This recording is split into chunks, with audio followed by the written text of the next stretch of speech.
What's up, fam? Welcome, Birds of a Feather, live on A2DRadio.com, live from the Real Talk Studios.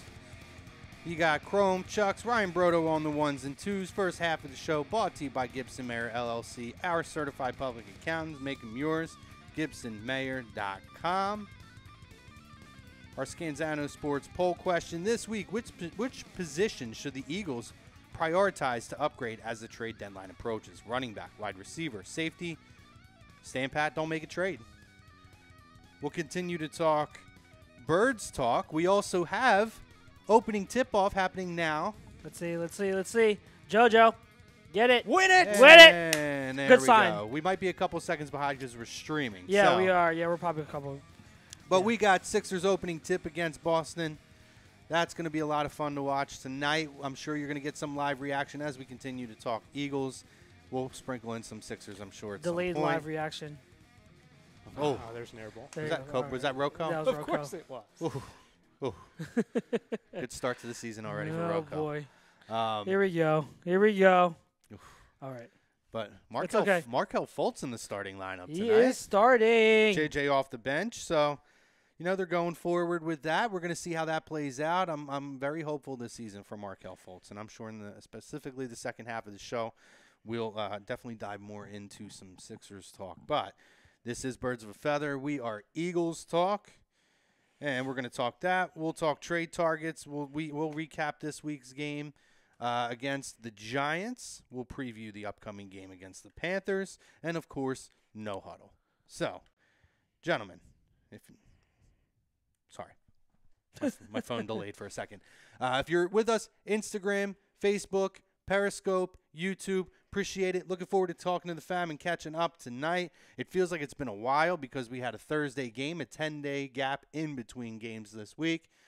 But the Eagles came out. Oh, there he is, JoJo. Boom. Nice. Good start to the season. Not a Rocco start, but yeah, it feels like we've had quite a little bit of a gap since we've played already. What the hell is wrong with Kyrie's hair? Cut your hair, bro. I don't know. Sorry. And we did have the comment in from Chris D'Amico, and he says, hashtag no offense, but he says, who cares tonight? Sixers about to tip off. It's an Eagles show, brother. We're going to talk Eagles. Everybody cares about the Eagles. I care. All year round in this city. But you are right. And listen, we got our Eagles support. Chucks has his shirt here. Sixers support. Or Sixers support. I got my Sixers gear on. And I don't know how we're going to do a show. These guys are glued to the television already. So, loose ball. Oh. Ugly. Nope. No. There you go. All right. Guys, positional need. What do we need? What do we need to start to target? Oh, and perfect timing. The Godfather has shown up. Yes, What's up, Daddy? What's up, boys? What up? 10-9-8. You got it. 76ers. So, Charles, we'll start with you. What is the positional need that we need to target as far as, we're winding down the trade deadline? We have some clear holes on this team. Running backs seem to be a huge glaring need, but there could be some other holes, and I'm sure you're going to give us some insight on that. So where do you feel like is the most needed position? Been screaming for the past, week and a half, 2 weeks, that the biggest, even though I would love a running back, obviously, on this team, what a surprise, I really do believe that the biggest need for this team is safety. Anyone could say, Matt Araki on here says secondary doesn't have to be a safety. If they land a stud corner, I'm fine with Mills moving to safety, which is true. The thing is, Mills is not moving to safety because Schwartz is not going to move him to safety. Mm-hmm. That's the conundrum. So, therefore, we need to get a safety. And as I've been saying for the past week, the one guy who is available, who is pretty damn good, is Carl Joseph of the Raiders. He is at the top of my wish list as the trade deadline approaches. You're talking about a guy who he's not a bad locker room guy or anything. He's at odds with John Gruden. What else is new? Sounds about familiar. Right when you're talking about that. So he's become expendable. And you're talking about a guy who come in now. He's traditionally like a strong safety, but the thing is, he does still have deep safety coverage ability. If we were to trade for him, you would see him split time probably with Jenkins. switching back and forth between deep safety duties. So, which would probably make people like Tom very happy because they want to see Jenkins back at safety. So, Right. I think Carl Joseph would be priority number one. Okay. If it was an option that Mills could move to safety, I would change it. And I would say, okay, then running back becomes the number one priority. But with me not believing Shorts will ever do that, it's safety. Yeah, I think for me, there's some holes in the secondary that we definitely need to shore up. So what are your thoughts? You mentioned one Oakland Raider name. What about Amari Cooper being thrown out there? Now, the asking price seems to be quite ridiculous, to be blunt. It was a first-round pick. First-round pick. Which is asinine for him. That's a little high. You can go and at that point, I'd rather go and get a Le'Veon Bell and just upgrade at running back and roll with the wide receivers you have. Yeah, if that's the asking price, obviously you go with Bell. Between those two, I am not giving up a first-round pick for Amari Cooper. You got to. And I like Amari Cooper. Oh, yeah, I do too. And I think he would be that much better in this offense, but not first-round price tag. Yeah, no, definitely not. If I'm not willing to give up a second round for Le'Veon Bell, I'm not willing to give up a first-rounder for Amari Cooper. Even regardless if Le'Veon Bell would be only a one-year rental, and then Amari Cooper could be longer, I still don't care. I don't give that up. Yeah. Nice, JoJo. Nice little fade by JoJo. Yeah, but I don't give that up. I think a lot of people scoffed at me when I said this, but I did mention Devontae Parker because apparently he's being shopped. Mm-hmm. And Brodo did bring that up a couple weeks ago as a possible trade option. I mean, and people laughed at it. He's like, no thanks. And I don't think people understood that it's under the premise that we would have to give up basically nothing.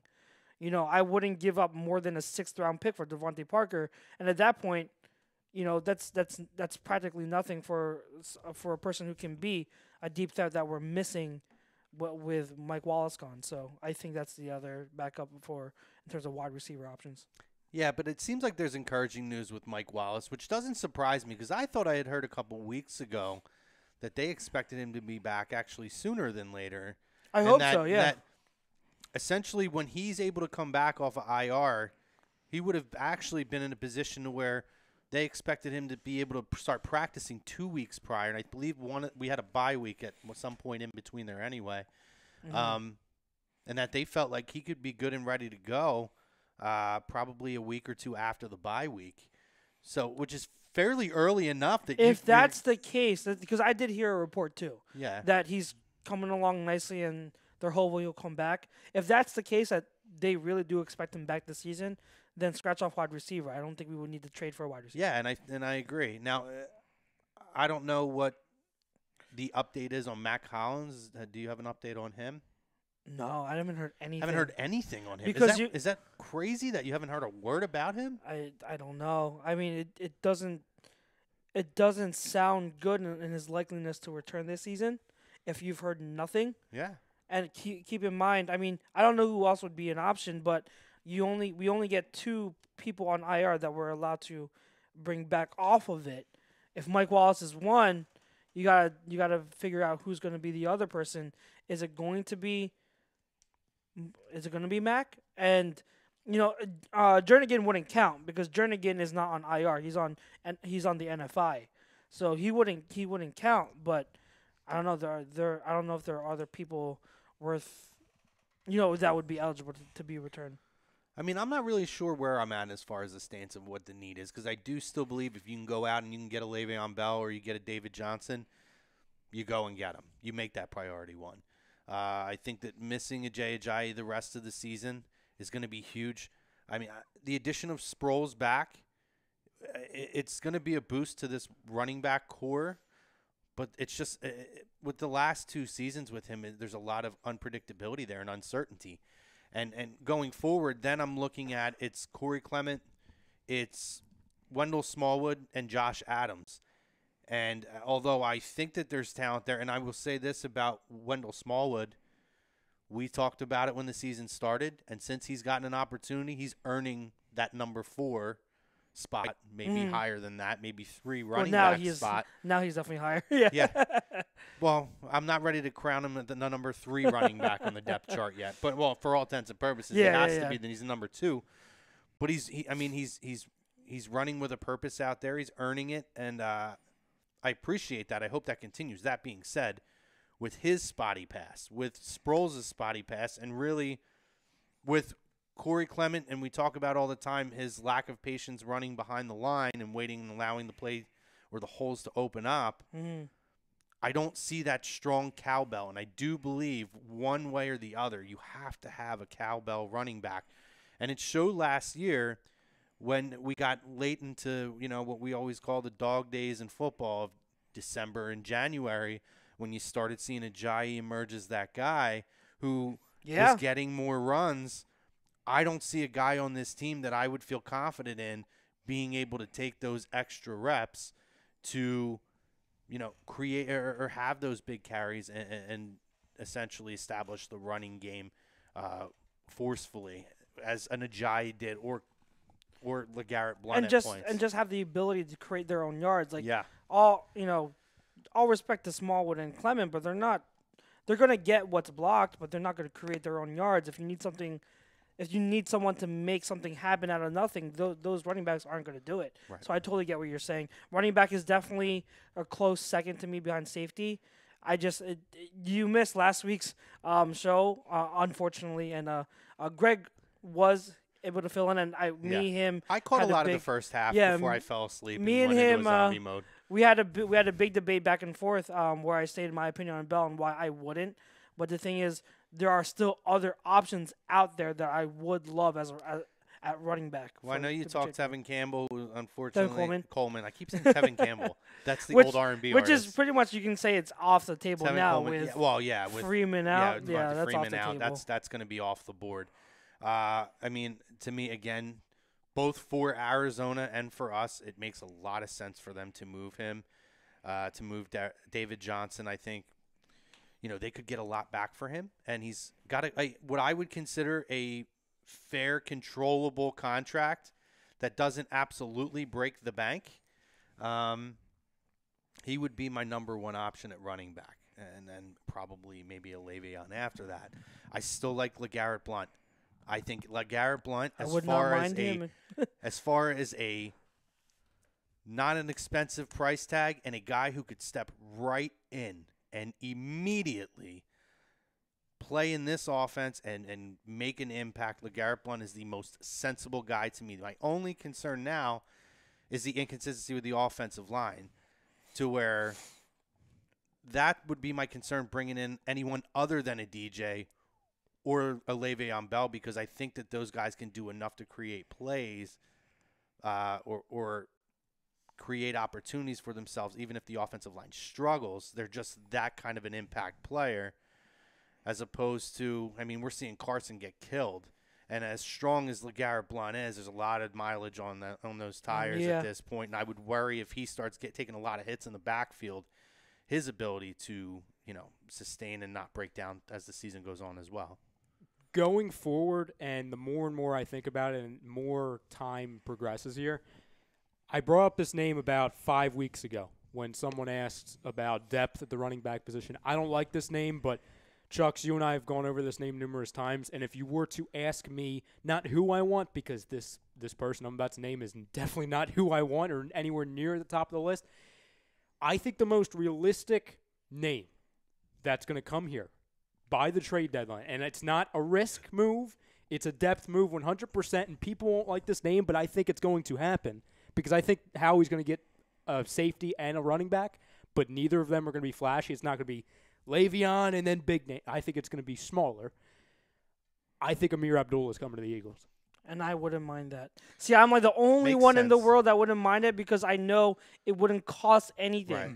And he fits the mold of the scheme. That's the thing. Yeah. But people just know that he hasn't been good in Detroit, which he hasn't. He's been disappointing.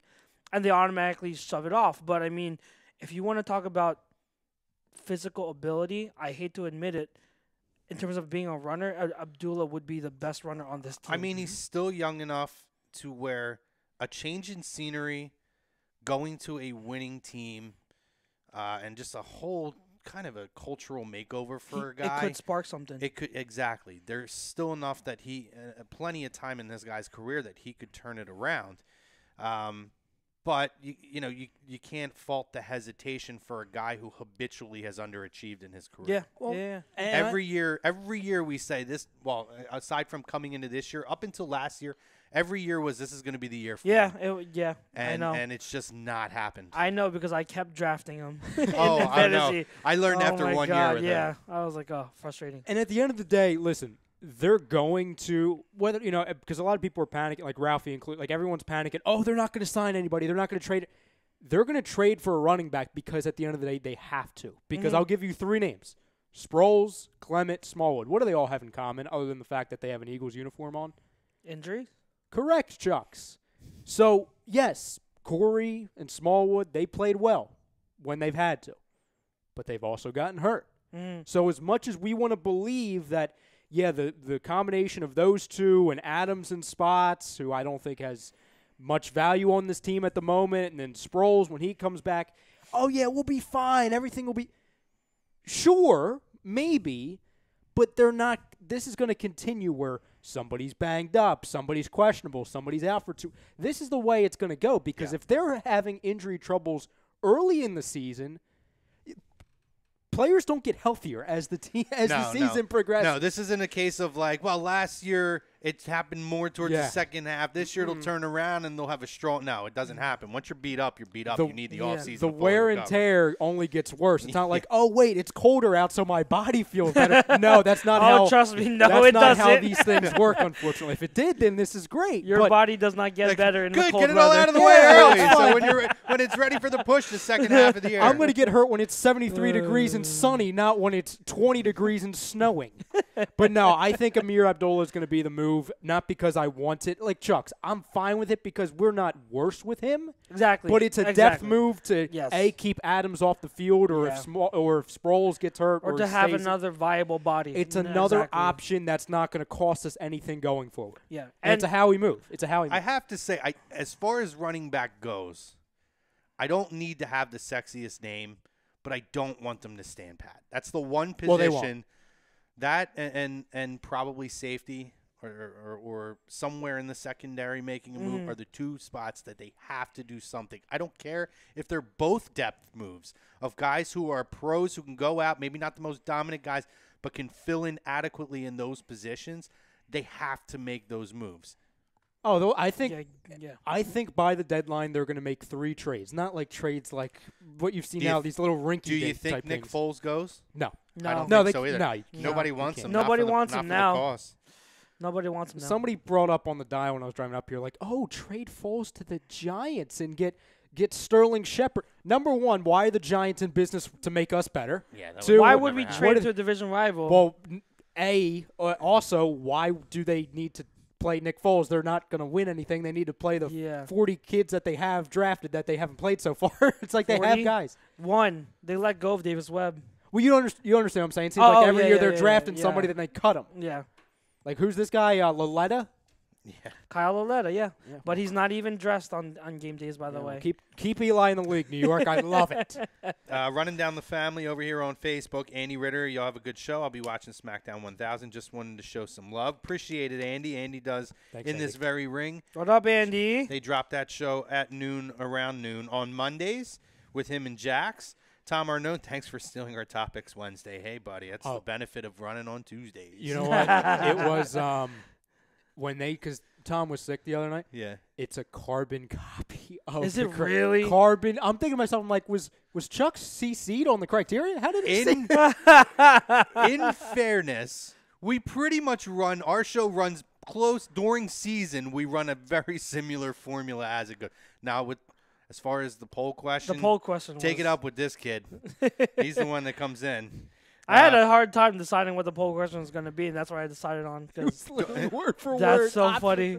Yeah, I'll show it. Like, it's literally carbon copy. It's scary. Dawn Welsh Ormsby gives us the middle finger, and Thanks, that's the same thing for Dawn as giving like the kissy emoji. So Thanks, Dawn, We love you. What up, Appreciate Don? Ralph Delavecchia, bum-ass Sixers. Here we go. Here we go, Laker Crumb. L.A. Crumb Ralph chiming in over here. Moved out like Dawn says baseball is on. Yes, Is most it? LA.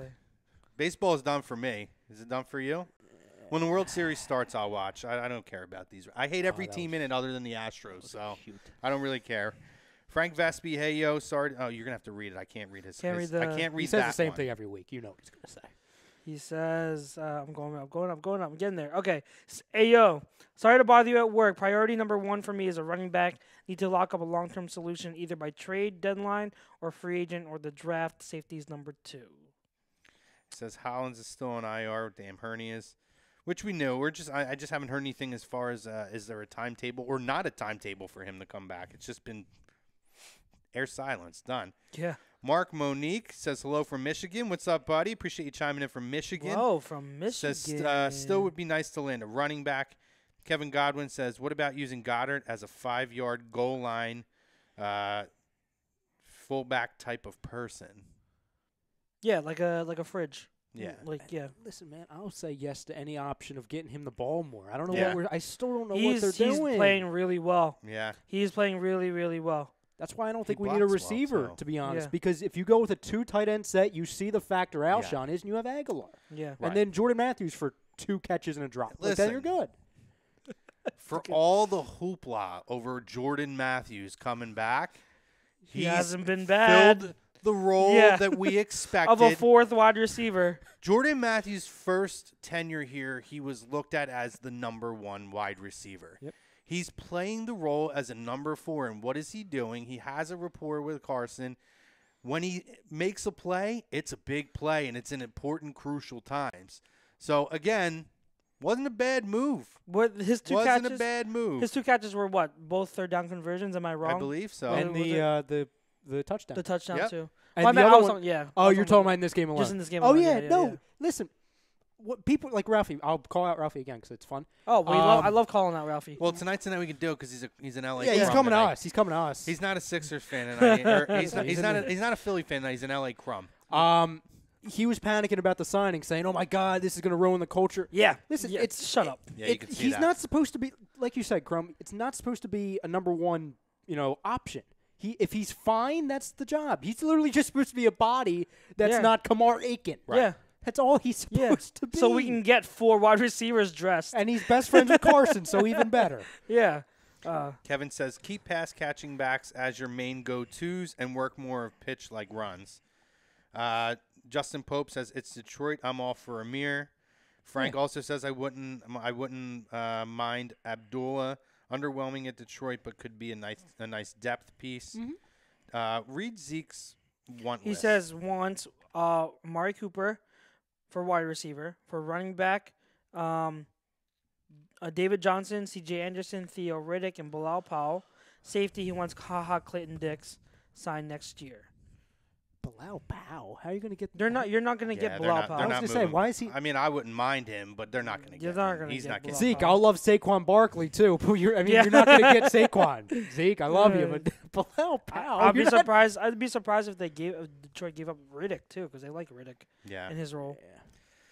Frank says, or I'm sorry, Justin Pope says Adams is being underutilized.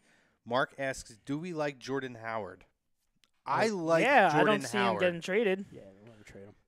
They're not going to Although- trade him. What? No, I don't see him getting traded, but he's really not getting used much right now in Chicago. And part of it's to his own, he's not been effective. But I love his makeup. I like his skill set, and I think he would be great in this offense. But he's another weapon for a Chicago Bears team that, has a shot, especially now seeing how the NFC is playing out. And listen, Mitchell Trubisky is playing very well. Let's not take away from what the kid's been doing. He's doing all growing right. from last year. He's doing all right. My man. Listen, I'll do my man when he makes the playoffs, which isn't happening. But it's not in the NFC right now. It's not out of the realm because to me this conference is still wide open. There's nobody other than the Rams. Other than Taking the Rams, yeah. out, there's no dominant teams right now in this conference. Yeah. A lot of inconsistency, We're and listen, coming. that may open Sorry. up. But he's done enough that the defense could get them to there. Well, now they lost a tough game yeah. against Miami. That was. By the way, if you That got to was watch that game, That was a crazy game. you talk about an emotional roller coaster of a Kenyon football Drake. game. Oh my God! Jesus. Holy crap! I will tell you this for any Trubisky fans or Chicago Bears fans. It's only and people are going to majorly disagree with this, especially after last night. It's a 2-team race, and it doesn't include the Packers.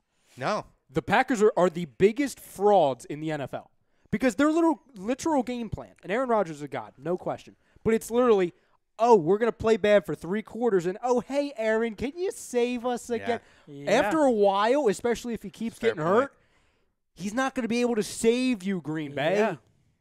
They're not making the playoffs. What have I said about Mike McCarthy? Well, It's so bland. It's like their offensive schemes are so bland that you really need Aaron Rodgers. They need Aaron Rodgers to make something happen out of nothing. Literally Every game. Every game. It's such a shame. Yeah, I mean, to me, they're one of, if not the biggest disappointment in the NFC as far as where I kind of saw them coming in this season.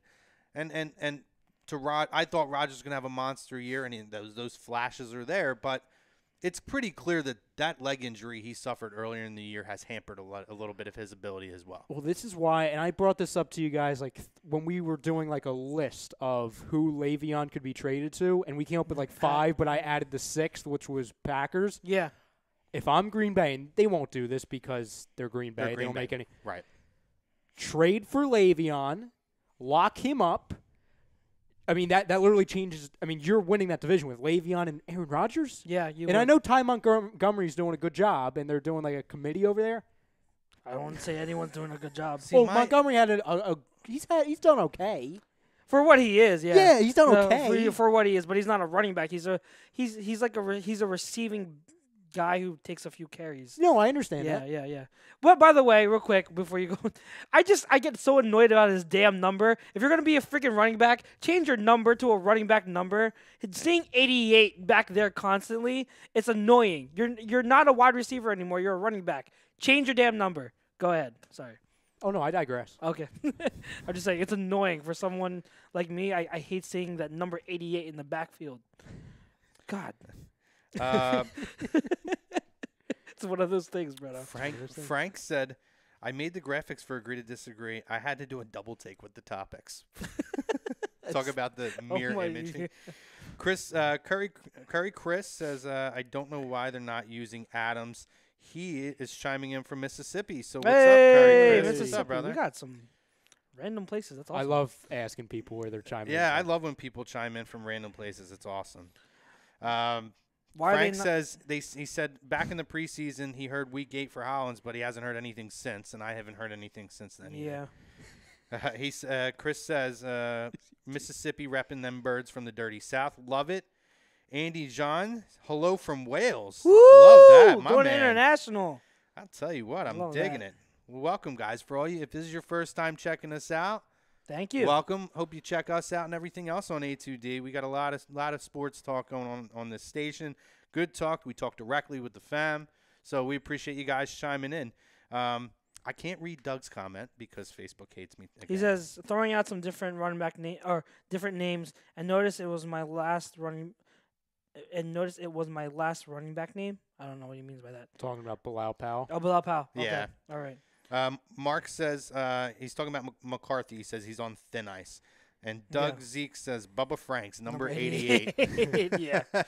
Going back to what that other, I forget what he said. Curry Chris. Why aren't they using Adams? Because Adams just isn't that good yet. It's plain and simple. That's the most basic basic and 100% correct answer out there. And we like Adams. And that's not a knock. But it's just he's going to be a guy who needs to develop. Time, yeah. You can't just increase his role off the bat. I say it every once because we get questions about that all the time every show. Sometimes when you're a number, and I mean you're a number 5 running back. Yeah. Sometimes that means you're supposed to be a number 5 running back. Yeah. So you shouldn't play him like he's, I don't know, a number 1 no, running and back. I think Adams in due time has the capability of being a strong 2 or 3 a couple years down the road as he develops. Yeah, he needs time. But he's definitely going to be a guy that's got to develop. And listen, in small spurts, he's been very good. I think that he's been pretty impressive, and you can see where that talent's at. He's had some nice runs. He seems to he seems to be very quick on his feet. Well, he's gotten quicker. I mean, I Right. wouldn't say he has quick feet. You know what I think this whole craze for Josh Adams, and I'm not targeting Curry Chris on this because he's not the only one. There are a lot of people. I think because of the success of Corey Clement, who was undrafted last year, Right, we fall into that. He obviously made the roster by a thread, even though it should have been a shoo-in that he got in. I think people are looking at these little diamond. It's the Bryce Treggs factor. Like, my God, here's a diamond in the rough. Here's a star. Yeah. Sometimes guys in It's this just- year, there's not anybody that's warranting of that stature right now. Very good point. Before I get to YouTube, quick question that my friends and I were talking about last night. We're talking about undrafted running backs who are in the league now and doing well. Who would you rather have, Corey Clement or Matt Breida? I mean, Clement did have over 100 yards in the Super Bowl. Receiving, yes. So I will go Corey Clement. Okay. Big moment guy. I'm comparing the two because they're both undrafted running backs from last year. I'm just going by, and again, it's what I saw from Clement last year and what I feel like he has brought to this team. I go with him. Again, that could be a safe pick because I've seen it, and I've seen it on, like Ryan said, the biggest scale that you could possibly see it. Because with those guys especially, it's when you get those big moments and those big games, how are you going to react to that? Mm-hmm. And Corey Clement was completely unfazed in the Super Bowl. Mm-hmm. And to me, like, I now know that going forward, he's got balls this big. Yeah. That he's not going to be fazed by the big game situation. So that alone leans me towards Corey Clement at this point. I think the awareness he has. Good question, though. Especially in the red zone. I mean, he finds the end zone at any point in any way. He just finds it. So I just think if he has the ball, and he definitely has stuff to improve on, no question. But the point he's in already through not even 2 years and being an undrafted free agent, I think it's an easy one. I mean, and we mention it every week. Charles is the one who got me to really pay attention to it, and I really do, so I credit him immediately off the bat. If he could just learn patience behind the line and learn to let the plays develop in front of him, he could be a very strong number 2 back in this league. Yes. His ability to catch the football and create plays is already there. That's only going to get better. But the patience behind the line, and honestly, I just never really took a huge look at it until watching games with this guy, and he's like, he never waits for the play to develop.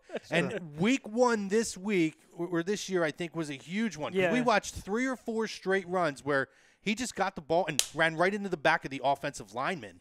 And we're like, dude, like, calm down. Do a damn stutter step or something to, like, slow yourself up. Yeah. Like it's a bad habit. Like some quarters like Nick Foles would do the tap of the football sometimes. Yeah, a little. Yeah. Like if you got to do something to, like, give yourself time, whether it's a freaking stutter step or whatever it is, you got to figure it out. Yeah. But if he could develop that, I would have no question in my mind that he would be an absolute strong number 2 running back in this league. He Great handcuff for a guy like an Ajayi, or exactly. for any number 1 in this league, he would be an absolute great handcuff to him.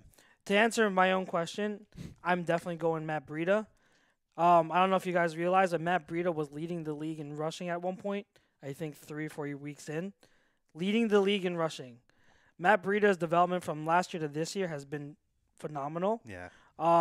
Now, some of it is, I will admit, because you guys both attest to this, I always speak highly of Kyle Shanahan and his schemes. Yes, you do. Kyle Shanahan makes running backs look great. Look what he did with Devontae Freeman and Tevin Coleman when he was in Atlanta. Look what he did with Alfred Morris when he was in Washington. So he always makes running backs look greater than they might be. But that being said, I like how Breida has developed as a runner and a receiver. He's improved in that department. Mm-hmm. Clement is definitely a better receiver than Breida still. But Breida is definitely... Take Breida's running, take Clement's ability to catch the football and create plays, together. and there you go. Yeah. Le'Veon Bell. Yeah. On a smaller scale, but yes, Exactly. you're absolutely Exactly. right. I And mean, getting paid less. It's everything all exactly. You're right. Listen, That's Undrafted. That's That a is the more cost-efficient Ultimate play. undrafted running back. That might be the greatest undrafted running back in the history of football. we That's just what do you're something talking there. about. Did we Oh just my do gosh. something there? Somebody make that happen like now, please, and put an Eagles uniform on him. Before we jump to the YouTube, last Yeah. comments here on Facebook. Mark chimes back in. He says he's saying Adams needs time. He would take Clement, but he said he needs to stay healthy. Curry Chris says Clement, and then Derek Pohl says I wish that we could acquire Melvin Gordon to watch the Wisconsin boys pound the rock. P.S. I live in Wisconsin. There you go. Thanks for chiming in from Wisconsin, brother. We appreciate it. Melvin Gordon, if you ever heard him talk about Corey Clement, he speaks so highly of Corey Clement. Yeah. Very, very highly of Corey Clement. He says that Corey's legit. And, I mean, part of it might be biased, but they were teammates in Wisconsin. Melvin Gordon loves. But you could say bias, but Corey showed us last year and this year that that he's there a starting. He's a running back. he is a legit In this NFL level, running yes. back. Now, whether he's a 2 or a 3 on the depth chart, it's going to depend on how his belongs skills in this develop league. going forward. I think that if he learns that patience that you always harp on with him, he will be a clear-cut number 2. Listen. Otherwise, he's going to continue to be a number 3 guy behind, whatever handcuff. I'll just ask you guys this and the people at home. How do we judge, not just running backs, how do we judge athletes? Based off of what weighs more, statistics or what they do in big moments? And this can go for a running back, a quarterback, a pitcher. Like, for example, not to switch sports, but we judge Clayton Kershaw, he's one of the best pitchers in baseball, but we know he does not get it done in the playoffs. So that massively lowers his value. Yeah. So for a guy like Corey Clement, and Chucks, I completely understand what you're saying with Matt Breida. I understand. The reason why it was such an easy answer for me to say Corey Clement over Matt Breida, number one, I've seen what he's done in the Super Bowl. I've seen what he's done in the playoffs. I've seen how he was thrown into the fire and became a feature player in these big game situations, and he's rose to it. So I just look at it, and again, I'll say the same thing because it shows how important it is. He's not even through a year and a half, and this is what we've seen from him so far. No, and I agree with you. And to add on to that, I think what strengthens it is, like you said, thrown into the fire. Last year, Darren Sproles goes down. Very unexpected. Yep. He had to step up and take a much bigger role. Immediately. And then, two, a different role. Yeah. Right. Like and a he- different role than what he was expected to take Because coming in. yeah, because coming out of kind of like what Le'Veon Bell did coming out of college, Corey was a power runner. Mm-hmm. He was never a receiver. He never did that. Now he will always say, I could always catch the ball, but Wisconsin, they never ask the running backs to do that kind of stuff. Right. So Corey had never had that type of pedigree attached to his name. He became a receiving running back because Sproles was out. Right. And no disrespect to Breida and leading the league through 3 or 4 weeks this season or whatever. But Corey Clement, I'm looking at it, 100 yards in the Super Bowl, played huge throughout the playoffs. Those stats, that 3-week stretch means more to me than week 1 through 3 or 4. And that's what I look at, and then to me that's more impressive. Mm-hmm. Now, I great question though. Mm-hmm. A lot of different It's ways an to look interesting at question. It is Yeah, very, it's a very very- interesting. Yeah, when you compare the two undrafted, and it goes to show, like, when it comes to running backs, you can still find good contributors, Agreed. even though as undrafted options. Yeah. Let's hit the YouTube, fam. Appreciate you guys being patient and hanging with Yep, us, as you so- always do. Chuck's stepping on my cord Again, as usual as well. Again. A lot of usuals going on Yep. right now. Khalid says we need a cornerback. Mm-hmm. F. Deem says Carl Joseph also has history with us, so they were teammates at West Virginia U. Rod F. Deem says, I'm guessing he's referring to Abdullah, but he's asking, can he pass block, and could it be they didn't use him correctly in Detroit? Abdullah can kind of. He's not the greatest, but he's not a Wendell Smallwood when it comes to pass blocking. He has some ability there, but I wouldn't say that's his forte. And when it comes to using him in Detroit, I wouldn't say it wasn't that they didn't use him. It's just that they didn't have a great offensive line, so that did play a part in it. But that's not excusing Abdullah. Abdullah still wasn't that good. he still wasn't the type of runner that any of us expected him to be. Real quick, ahead. before we move, I want to address a question we got over on YouTube. Dylan Power asks, and it's a good question because anybody that's new to the channel, he says every day it's different dudes. How many of y'all are there? I guess he's talking about how every video has different cast on the Oh, okay. Dylan, great question. Thank you. We have a different show every day except for Friday. We have Eagles shows, we have NFL shows, we have a hockey show, wrestling shows, bunch of different guys on every different show. So. Yeah. Different personalities every day. Thanks for tuning in, though. Little Yeah. something different for everybody. Little different flavor every night. Where are we going?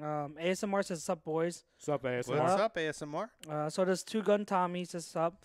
Sup, Verucci, Alexander Verucci asking all caps, "Foles to Jags, give him a good team. At least they should." Derek Carr to Jags. Two Gun Tommy says, "Jordan Howard is not happy in Chicago. I Awesome. read his touches are going down. They are, which is confusing because if they trade him, I don't know what running backs they're gonna have to carry the load. That's why I don't see them trading Who are Jordan you- Howard. Oh, I yeah. don't- Yeah, I don't know why his touches are going down though. That is really weird. It's a concern. Yeah. Verucci also says Jordan Mailata the next fridge. Do you think there could be a trade Foles to the Jags that could work for both sides? Y'all know Jordan Mailata is my boy. You know I'm what? with that comment. I'm with you. I was talking to Tom over the weekend. You know, it was before the weekend. It was right after Ajayi got hurt. And we heard the announcement. And I said, remember that footage of after the draft of Mailata absolutely flying down the field? I'm like, could he be an option at running back? Can we just give it a look? I don't and think see? anybody's going to stop him. Just be like, here, Jordan, run that way. It's like run, Forrest, run, but it's Jordan. just bigger. Although rugby's An Australian. Although he might have like these like PTSD rugby flashbacks and start throwing punches as he's running, yeah. guys. But listen, hey, let's try it out. Give him Might a be better look. than Josh Adams. Give him a look. Let him try to truck a few guys over and see what happens. Oh my gosh. Listen, I mean, Cam Newton. I mean, he's like another Cam Newton. It's fair. Just That's a fair bigger point. somehow. It's a fair point. How far? I would actually like to see that for one play. Like how? Just Like, at least to let's see do- one play. Like, let's gonna see look. how it goes I'm and not go even- from here. I'm not trying to pretend like I'm a coach because I'm not. No, I know. But am know. I crazy for saying, hey, guys, you're on the 1 yard line or 4th and run? Just give it to the No, big guy you're- and run forward. We've seen the Jump. the fridge do it. If the fridge can do it, then, like, it's not unrealistic for any other Like, screw person the to do Philly it. special. Give me my Lada. Forget about the laterals and all. Just give it to the big guy That's and the run. It would be the Mailata special. I might That's start. what Yeah, it'd be. exactly. I might start a campaign. That's a great Do it, name. do it. My I mean, Lada I- special. I would want to see it. I'm not gonna lie. I would. want to Aussie see it. special. There you go. Are we caught up on the YouTube? Oh no, we got other stuff. Andre Tidman says it's funny how the Super Bowl champs are so desperate to get some help. I guess y'all are not that good. Who's fan? What team are Okay, you a yeah, fan yeah. of? Who are you of? Here's a little tidbit for you, buddy. Good teams continue to get better. They don't stand pat. You have to constantly make moves. The league changes. That's how professional sports work. I mean, I guess the Patriots suck too because they traded for Josh Gordon, right? yeah. I mean, I guess- Yeah. Well, in fairness, their wide receiving core did suck. Well, they it did didn't suck. have Julian Yeah, Edelman. it did suck. But You know- no. Who, by the way, Edelman's back and looks fantastic so far. Got me You know a what's funny? touchdown. The teams that make no moves or make no adjustments in the season, you know what they're called? Teams that have nothing to play for. Ooh, Simmons. Yeah. This is what Ben Well, does. it's not even that. It's the teams that are accepting of mediocrity, sitting in the middle, a playoff berth. Because if you're a team on top, you're looking to get better. If you're a team on the bottom, you're looking to acquire assets so that you can do whether it's a long-term or a short-term rebuild to position yourself better either the next season or the season after that or whatever it is that you're building towards. So those teams who sit there and stand pat, those are the teams that accept mediocrity. Yes, sir. Listen, Yes, were sir. people criticizing the Eagles last year when they were first in their division, first in their conference, and they traded for Jay Ajayi? Was that desperate, or was that something that, looking back, every team in the league was like, "Oh yeah, Howie, Oh, that's a good shit. move. We'll try that." When we made that move, everyone's like, "Oh shit." When in past years was Last the year. NFL deadline such a big story? Let's not Because even- that move now Let's it not is. even just talk about that. Take it to other sports. Last year, Houston was clearly the best team in the American League. They didn't need the pitching, but what did they do? They went out and got a Justin Verlander. Oh, yeah. How Which, about by that? the way, put them over the top to win a World Series. Help them out a little bit. And then what did they do this year? They went out and got a Garrett Cole. So, good teams, great teams, continue to stay and get great. Listen, man, I don't even know who made that comment, but keep criticizing it because it worked last year and it will continue Sounds to like work. a lot of sour well, grapes. yeah, probably is. Sounds like a Lions fan. F. Deems does agree. He pretty much says the same things. Nobody's that's the case, desperate. I We feel just had terrible injury. Yeah, we had injuries. If Wallace and Hollins were healthy, we aren't having this convo. What are the news on Jernigan Hollins, if any? Jernigan November. He'll be ready in November. Jernigan November. I heard it's possible he doesn't even play, guys. I heard it's very possible. When'd you hear that? I heard that a couple weeks ago when. That's not what I heard. Yeah, I heard this morning. you- I heard yeah. Oh, you heard this morning? Yeah, that Jernigan's The- expected okay, good. first week in November. Okay, Matt wow, Collins, I haven't heard Yeah. anything on. good. No, Matt Collins. I don't think it's sounding good with Matt I think Collins. Yeah. at I all. think Frank's right. I think the last I heard was they were optimistic, possibly mid-season, but that was in the preseason. I don't know So what's going there's on been with him. nothing since then. He's in a tough spot too because this situation, this season, it was his time to really step up, and it's not Mhm. entirely his fault. He didn't want to get hurt, but Yeah. it's going to be tough for him going forward. Yeah. F. Deems does say Packers are a joke. Aaron Jones is all right. He's all right. He's and, he's and fine. he's their best running back. Yeah. And he's all right. The Packers, they're one organization that just doesn't know how to. You know how Cleveland just doesn't know how to draft quarterbacks until they got Baker? The Yeah. Packers are another team that just doesn't know how to draft running backs. Well, you know what a cheat code for that is, Chucks? Trade for Le'Veon Bell. Trade You for want to Le'Veon draft Bell, somebody yeah. for another 6 years. There you go. Work your way You're around right. it. It's a great You point. probably have Um, 2 Super Bowls still. Yeah. F. Deem says, I hate quarterbacks that wear a number in the 20s. When did a quarterback wear a number in the 20s? I don't follow numbers. I'm not sure. Yeah, don't I know. just keep track of 11 and 9. That's all. Yeah, that's two all I gun- keep. Two Gun Tommy says we released Well, there Destiny was- Vio today, which we Yeah, did. I saw that. Yeah. Yeah, because Hector played actually pretty. Trayvon Hester played well in limited snaps. So There was a time, speaking of numbers, when wide receivers started wearing 18 and people bitched it was a quarterback number. And then then they wore 10. People get over it. It's not a huge deal to me. ASMR says I have a strong feeling the Eagles aren't going to make a move. Two Gun Tommy corroborates that and says if Clement and Small would carry us through the Panthers, I don't think they will. Plus Rose is coming back. I just think it's severely disagree. yeah, I disagree with that. I just. I think it's can't- possible we don't make a move, but I don't want to say. I lean toward we still make a Would I be floored if they didn't? No. Would I be surprised? I still would be surprised if they don't make a move any position. But they have to make a move, and I feel like running back they have to. It doesn't have to be the sexiest names and cost you a Just has to be a third or body. fourth or fifth round pick. It has to be an adequate person that you can implement into the offense. That's Yeah. why you guys are right. Abdullah makes a lot of sense. He's Yeah. a guy you can get cheap and take a flyer on. or Spencer Ware, like I brought up. Spencer Ware's Yes. another name. You know had, what? yeah. I think what's happening in the fan base right now, it's a combination of 2 things. Number one, it seemed like a shoo-in that we were going to sign Shady last Friday, and now that we didn't, and I know, Chuck, you're celebrating, which I understand, that you don't want him here. I get it.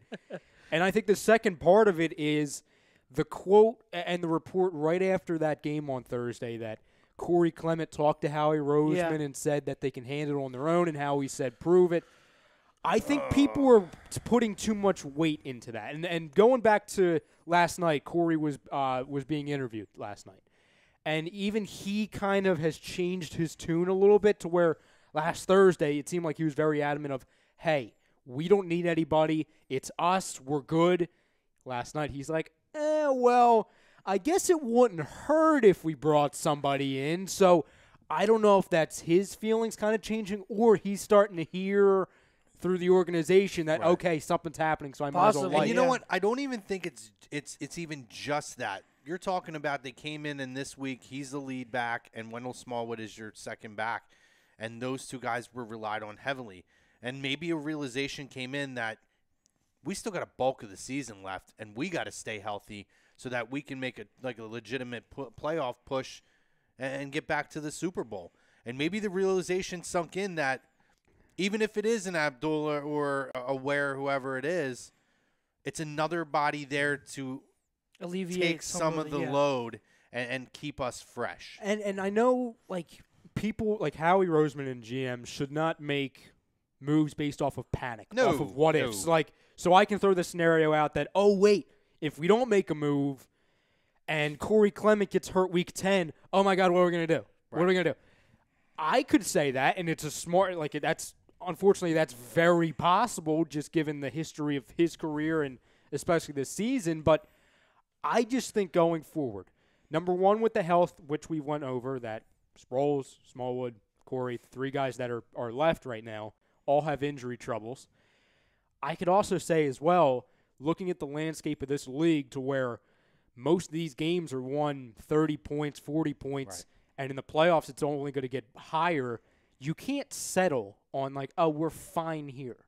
Because if it adds a player like an Abdullah or a Ware or a Blunt or more flashy like a Le'Veon, that's points. You're adding points. If you add Abdullah, you're not going backwards in points. You're not going backwards. And let me go back again to that comment about, the great Super Bowl champions. And I'm paraphrasing. I don't remember the exact words, but, can't be that great if they have to go and make moves. Listen, if we're standing pat and there's a team that is in striking distance to us, do you not think that those teams might go out and make a move? No, you have to keep pace with the rest of the conference and with the rest of the league so that you continue to get better and put yourself in the best possible position to win. Mm-hmm. Teams in mediocrity, those teams stand pat because they don't know what they are. They don't know if they're buyers or they're sellers. So they kind of stand pat, and they do a lot of their moves in the offseason.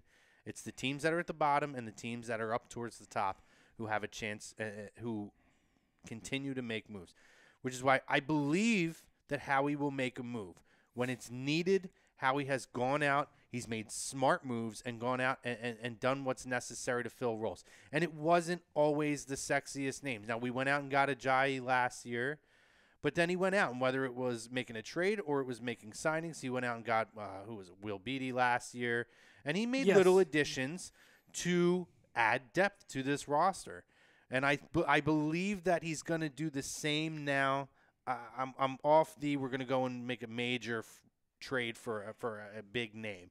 But I do believe that there's going to be at least 2 deals, one for the secondary, one for the running back position. I don't think, unless it's a move that is unpassable, that they're going to make a move for a wide receiver. No. Yeah, I don't agree. think so, yeah. And I think with Alshon coming back and being as good as he has, and I'm going to say it, in the role that he's in with how well Jordan Matthews has worked out, there's not that dying, glaring need for the wide receiver. Plus, there's if Mike Wallace comes back. And Mike Wallace, and the fact that they may not make a move. If they don't make a move, to me, that's even more encouraging for Mike Wallace because they believe that they're going to get him back and he's going to be effective when he comes back. There's only one man at the wide receiver position that they will trade for, in my opinion, and it's the man everyone's talking about. It's Amari Cooper. But that's right, but the price tag's too high. If And it comes down, but that's exactly that. He just got hurt, too. Well, so yeah, it depends on his health. Concussion protocol, I think, right? I think so, but I'm not sure. I think he's in concussion protocol. Because I think the Raiders are that desperate to clear house. Like I said, when we were talking, going through the YouTube comments, I said Derek Carr to the Jaguars. I think there's a legitimate possibility that next season Derek Carr could be starting for the Giants. Yeah, it's possible because Gruden seems like he, like you said, wants to clean house. It seems like he doesn't like many players on this team, and he just wants his own guys. No. So it's very possible. Maybe the trade, maybe the asking price does go down for Cooper. I would look into giving up a 3rd round pick. That's what I think it's going to end would up Amari being. Cooper. For Amari Cooper. I would do it. For telling him where he wouldn't cost you that much. His contract is friendly. It matches up. How many years is he signed for? Another 2, I think. You can look. Another 2. I would probably if it's 2 or 3, I would definitely. And I think he's a perfect. He falls right in. If we're talking about him being signed only through next year, I don't know that I would do it. But if you got another year on top of that, I would absolutely make that move. Well, he's also a 1st round pick, so like we pointed out last week, I think Vespi did. There is an option too. So okay, yeah, that's why I think it's 2. Okay, that's fair. So I think I think the 5th year option. Yeah, 1, 2, 3, 4. 5th year option would be next year. Okay. So it's a 1 year. So essentially, he's got 1 year. 1 year. 3 might be a little tough. high for me. I would be comfortable with 4. a 4. Maybe 4. That's fine. A 4 definitely. Yeah, 4 definitely. Yeah. Would you have to give up? I can tell you understand. what, I can understand why third would be too high. I can Boy, understand you it. look at a wide receiving core with Alshon that's- Jeffrey, Amari Cooper, Nelson Aguilar, Mike Wallace, Zach Ertz, Dallas Goedert, Jordan Matthews. Jordan Let me ask you a question. Darren Sproles, What's up, Corey Clement. Good Lord. Jeff. You talk about offensive firepower. If you bring in Amari Cooper, does that have any effects on extending Aguilar? Yeah, See, that's a question you have to ask yourself. that is as another well. question. It would have. I mean, because It's he's a- locked up for. Well, it's a rookie contract, so I guess it comes down to, because the team option is. Wow, really? Cap hit of 13. See, and then 13. in an off season where you have to re-sign Yeah. Graham, Aguilar, there's guys you have to kind No, that's of a good work point. and you're talking about a team that is going to be in. I they're didn't gonna have realize to be real creative with the cap to his open up some fifth, space next year. that fifth-year option is 13 million. That's almost close. Actually, 13.9, so it's close to 14. So again, That is high. that shows how idiotic the first round pick offer is. Yeah. Like, Yeah. especially, I know every team's not in our situation. Like, people have more Right. flexibility, but That is very high. I'm Yeah, gonna, you that know what? is I'm really gonna high. retract that statement from 5 minutes ago, saying Amari Cooper's coming here. He's not coming here. He That's a lot of you money. can't. Yeah, he's he not can't. He coming can't come. Yeah. They love Aguilar too much. They're not gonna be like, oh, see you, Nelson, for Yeah. Amari Cooper. And Yeah. Amari Cooper's a great player, but I like Nelson far too much. I do too. Rough. Yeah, I don't think I make that move. I'm like thinking about it. And, So I think the consensus is wide receiver. Although We're if- all right. Well done, yeah. Although if Brickhand starts coming back again like he did 2 weeks ago, I gotta worry. Don't you do that. Don't you say that. I'm just saying. Don't you say that. Just saying. I'm Yeah. not afraid to say it. I'm not Seems like afraid every to time put he it drops out there. more. Isn't that like crazy? Like oh my God, that was brutal to watch 2 weeks ago. it seems like every game he has, and I'm not saying it's directly his fault, but I'll make like a Phillies comparison. Years ago, when Howard would have a great game, the Phillies would win. Yeah. When Aguilar doesn't drop a pass, they win. It's like as soon as you see the one drop pass, up, they're losing. There we go. It's like a 1-2 punch. It has no correlation, but No. it's just one of those superstitious things that I have to notice. Well, I think part of that is because he is that dynamic of a player in this offense, so that it does change the game because you're putting so much more pressure on guys like Alshon and Zach Ertz to carry the load, as opposed to being able to spread the ball out more. Could you believe that heads up play, by the way, when Oh, that was Wentz's oh my arm God. got hit and it just went That up was and- a potential game saver. the Yeah. Giants players like holding his hands yeah. like come on. He's like Yeah. holding his hands like a basket, and then Nelson comes out of nowhere. And Gotta yeah, go. That's why That's you. just such a heads up That's play why by you him. go back to the ball and you attack the ball at its highest point for plays like that. All right, good first half of the show. Second half of the show, we'll recap the Giants game a little more in depth. We'll talk the Panthers game upcoming. We'll do our no huddle segment, which is a lot of fun. We have people joining us from all over the place, from That's awesome. Wales to Wisconsin. Tell us to where you're all from in the over chat. place. Mississippi. Chi-Town. Yeah, we appreciate it, guys. Ryan dropped in the link into the comments section. It's also at the top of the video. So if you're new to A2D, first half of the show is on Facebook. It's on Instagram. It's on Periscope. Second half of the show moves exclusively to YouTube. We have a lot of fun set up. So please join us on YouTube. Like, subscribe, get ready to comment. The conversation continues. First half of the show brought to you by Gibson Mayer LLC, our certified public accountants. Make them yours, GibsonMayer.com, and our Scanzano Sports poll question. We'll continue to talk on the other side. Until then, we'll catch you in a few minutes.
Welcome back, guys, to Birds of a Feather live on A2DRadio.com, live from the Real Talk Studios.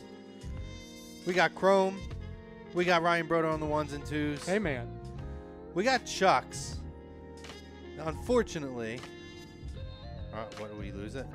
No, we're here. Good. Okay. Unfortunately, we had to cut a few costs here at A2D. So we had to get rid of Charles's booster chair. So, hey, buddy. Hi. Can you still see me? We could see you, pal. So he's back. Second half of the show brought to you by StreamSmart, StreamSmart.com. Our Scanzano Sports poll question. If you can get to it. Yeah, I gotta get to, I know. My internet's being weird today. Is that what? Yeah, we're still here, Chuck. Okay, cool. I don't know. I guess it's something wrong with my thing. Chuck's scaring me over here, making me think that we're like... No booster seat and my YouTube goes down. That's crazy. That's true. Yeah, we're cutting costs here at A2D, guys. We apologize. So you're just going to have to look at the top of Chuck's I've site got the for poll rest question of if you want me to run it down, Chrome. Yeah. Oh, I got it. We're good. My internet was being weird for a second, too. Mine is as well. He says, our poll question, Scanzano Sports, which position should the Eagles basically prioritize coming up with the trade deadline? We had running back, wide receiver, safety. Don't make a trade. Is there another position that you want to take a look at? So we are exclusively on YouTube now. Charles, we're going to give you your booster seat back here, Cool. buddy. Alrighty. Take a seat. I come back. We'll let you sit back. Is your internet We'll fine have to, now, guys? we'll have to cut the costs I'm elsewhere. We're trying still to- here. I just can't see anything I on don't my know phone. what's wrong. I'm getting a real bad error message here on my YouTube, but it We're could be here. just We're here. yeah.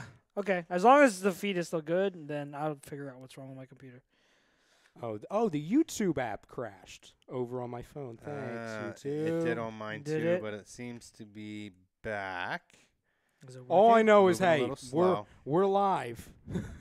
I just can't see anything. I can't Never either. I'm getting an occurred. error when I try to bring up the Yeah. videos. So YouTube, YouTube, let us know if you can still see us. So, or not. yeah, let us fam. know. We won't be able to see your No, yeah, comments. it's We'll good. try to get to your comments I don't know. at some I'm- point whenever it comes back up. The Wait. chat's still here on the computer. Is it really? Okay. Two Gun Tommy says can't see you but hear you. Why can you not see us? We're here. That's weird. Did YouTube servers just crash? It could. It could have. It's not working on all of ours. Let me make sure that my other Yeah. stuff is working right now. When I go People to, in when the I go- chat, let us know. I think YouTube servers, not Just- even us. I'm just talking just YouTube servers because the app's fully down. Oh, cool. Well, Wonderful, it's YouTube. not just the app. It might be the site because Charles is using Yeah, I'm the trying to- laptop, and that's not working either. Yeah. But look other at videos are working for me. this. Sorry guys, this isn't us. Just so you know. Yeah. Yeah, other videos are working for me as far as... Come on, Google. Yeah, Right, back and Google. check. Google owns Yeah, YouTube. YouTube's saying your health is good as of now. So yeah, we're here. I'm not getting anything. Yeah, Oh, well. we apologize for the We'll brief couple video- seconds we'll here, try guys. to We're work just through trying it. to work through Yeah. it. If you can hear us, great. We appreciate it. We yeah, we'll power apologize. through. You don't want to see our ugly faces anyway, so we're all good. The sad thing is I don't even know what they see. Yeah, yeah. I don't know what they see. But Yeah. they can hear us? They can definitely, like, they're making comments? I can't see the comments No, either. Yeah, Uh, they're Rhoda. here. Yeah, they're here. Can you see comments? Yeah. All You right. can see I can't comments. because this is giving me a All total right, error as on long everything. as you can see, they can see comments, I guess. I can get off Thanks, the Wi-Fi. Let me YouTube. see. Yeah, so if anything fixes, guys, Oh, there that you you're go. I watching- can get the chat now. I got the chat up, so I'm guessing little by little it's coming back up. Oh, I got the video. I got chat. We're back, guys. Hey! I think YouTube servers just had a power surge, and I'm not even like joking. Yeah. Yeah. YouTube, why do you do this every Alex, Tuesday to I us? know. How about the 1 week where we It's every couldn't- week the with video YouTube. was down, so we just put a logo up. I'm glad That you was can able to see it go because through. my app's still Yeah, no, screwed. it's working for me now. And Alexander Verrucci also says it's working on his now, and that was the same time it went up Thanks, on me. Alexander. So thanks, Alexander. It must have popped up the same time, right when his timestamp is I'll when check mine the started status. working. Yeah. So anyway, we're back, guys. We're continuing to talk about. It's always something on Tuesday nights. They I just don't hate know. us. Oh, here you go. A little behind the scenes for everybody. So Yeah. I literally just checked YouTube detector on Google. Yeah. An outage is detected all throughout the East Coast. So yay for us. Oh, good. It's Well, not just us. It's literally Okay. the entire coast. all right. Well, Wonderful. Okay. Great, but thanks. we're back. That's good. I can see everything. Good. Two Gun Tommy also says, okay, you're back up. Thanks, Two Gun. Thanks, Appreciate Alexander. it, brother. Now we just got to get that going again. Oh, good hell. Time to start crawling under cameras, Ryan. We might need to. Whoa, We're they getting can't. the live stream of the Sixers bar game crawl. back. Sixers are down at the half. Flyers won 5-2. Little quick Philly sports update. Well, no, for it you says guys. in the third quarter they're up 5-4. Well, it might have just started. See anything right now, Chucks? Oh Jesus. We can't see anything. Oh boy, this was a good start to the second half.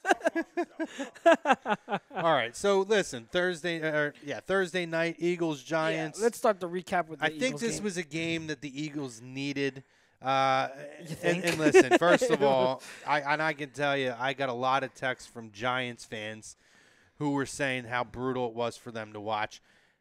I don't want to say I felt bad, but it was probably the first time in a long time that I could sympathize with how brutal that had to have been to watch for them because their team did not look good.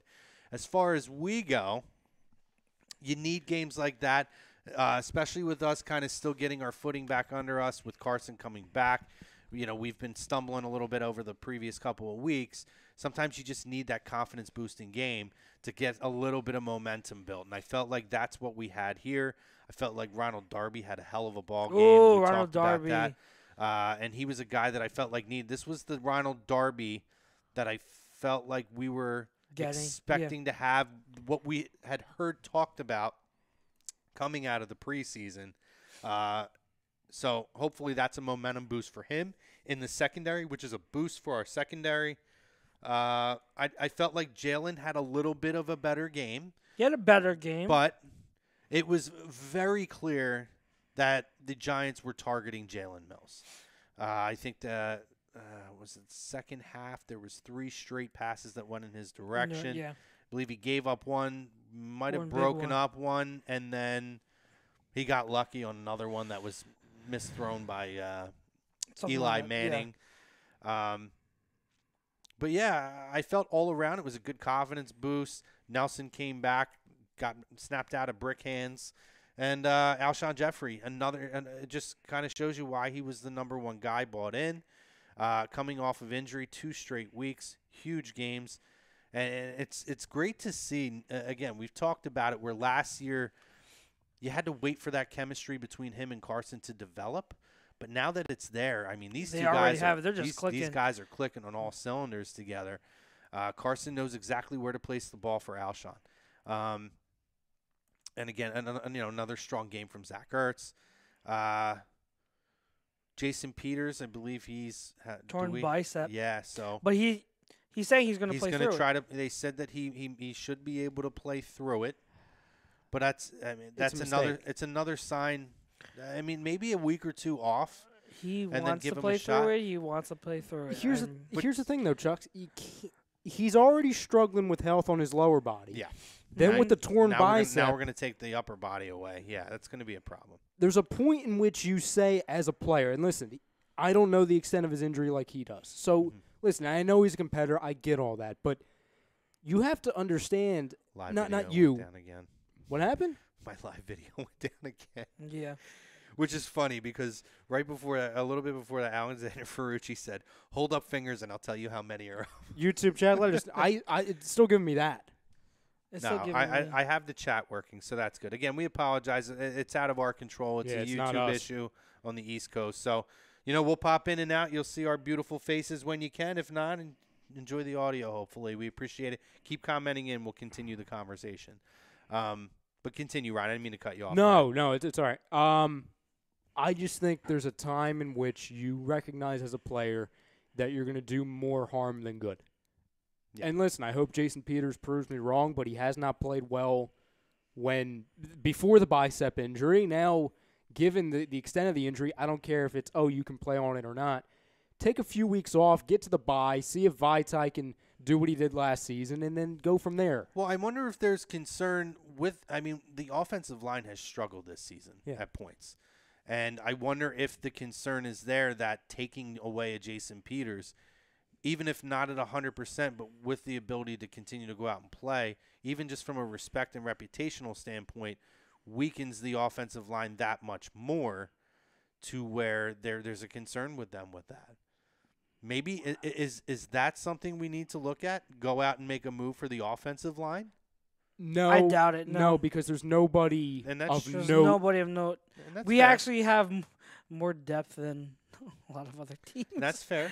The funny thing is, I would say if you're talking about line play, I could argue that there's, and this is going to sound crazy, but I could argue there's more of a chance, and I think more of a reason to go out and trade for a defensive back, because let's look at the depth right 100%. now. You have Fletcher, then you have Nada on that position, and Nada's wait, you're talking hurt. about the defensive He meant line. defensive line. Yes, Yeah. yes, Defensive yes, line. yes, Okay, yes. you said defensive back. Oh, sorry. Okay. No, but you understand what I'm saying? Oh, definitely. You have yeah. Fletcher, Nada, and both. If you don't understand, and then there's nobody. There's Trayvon Hester, and that's the problem. Yeah. Because Trayvon Hester has looked well in the few snaps he got. I do not want Trayvon Hester being a key rotational guy. He should be in there in spots. Like, this is a guy.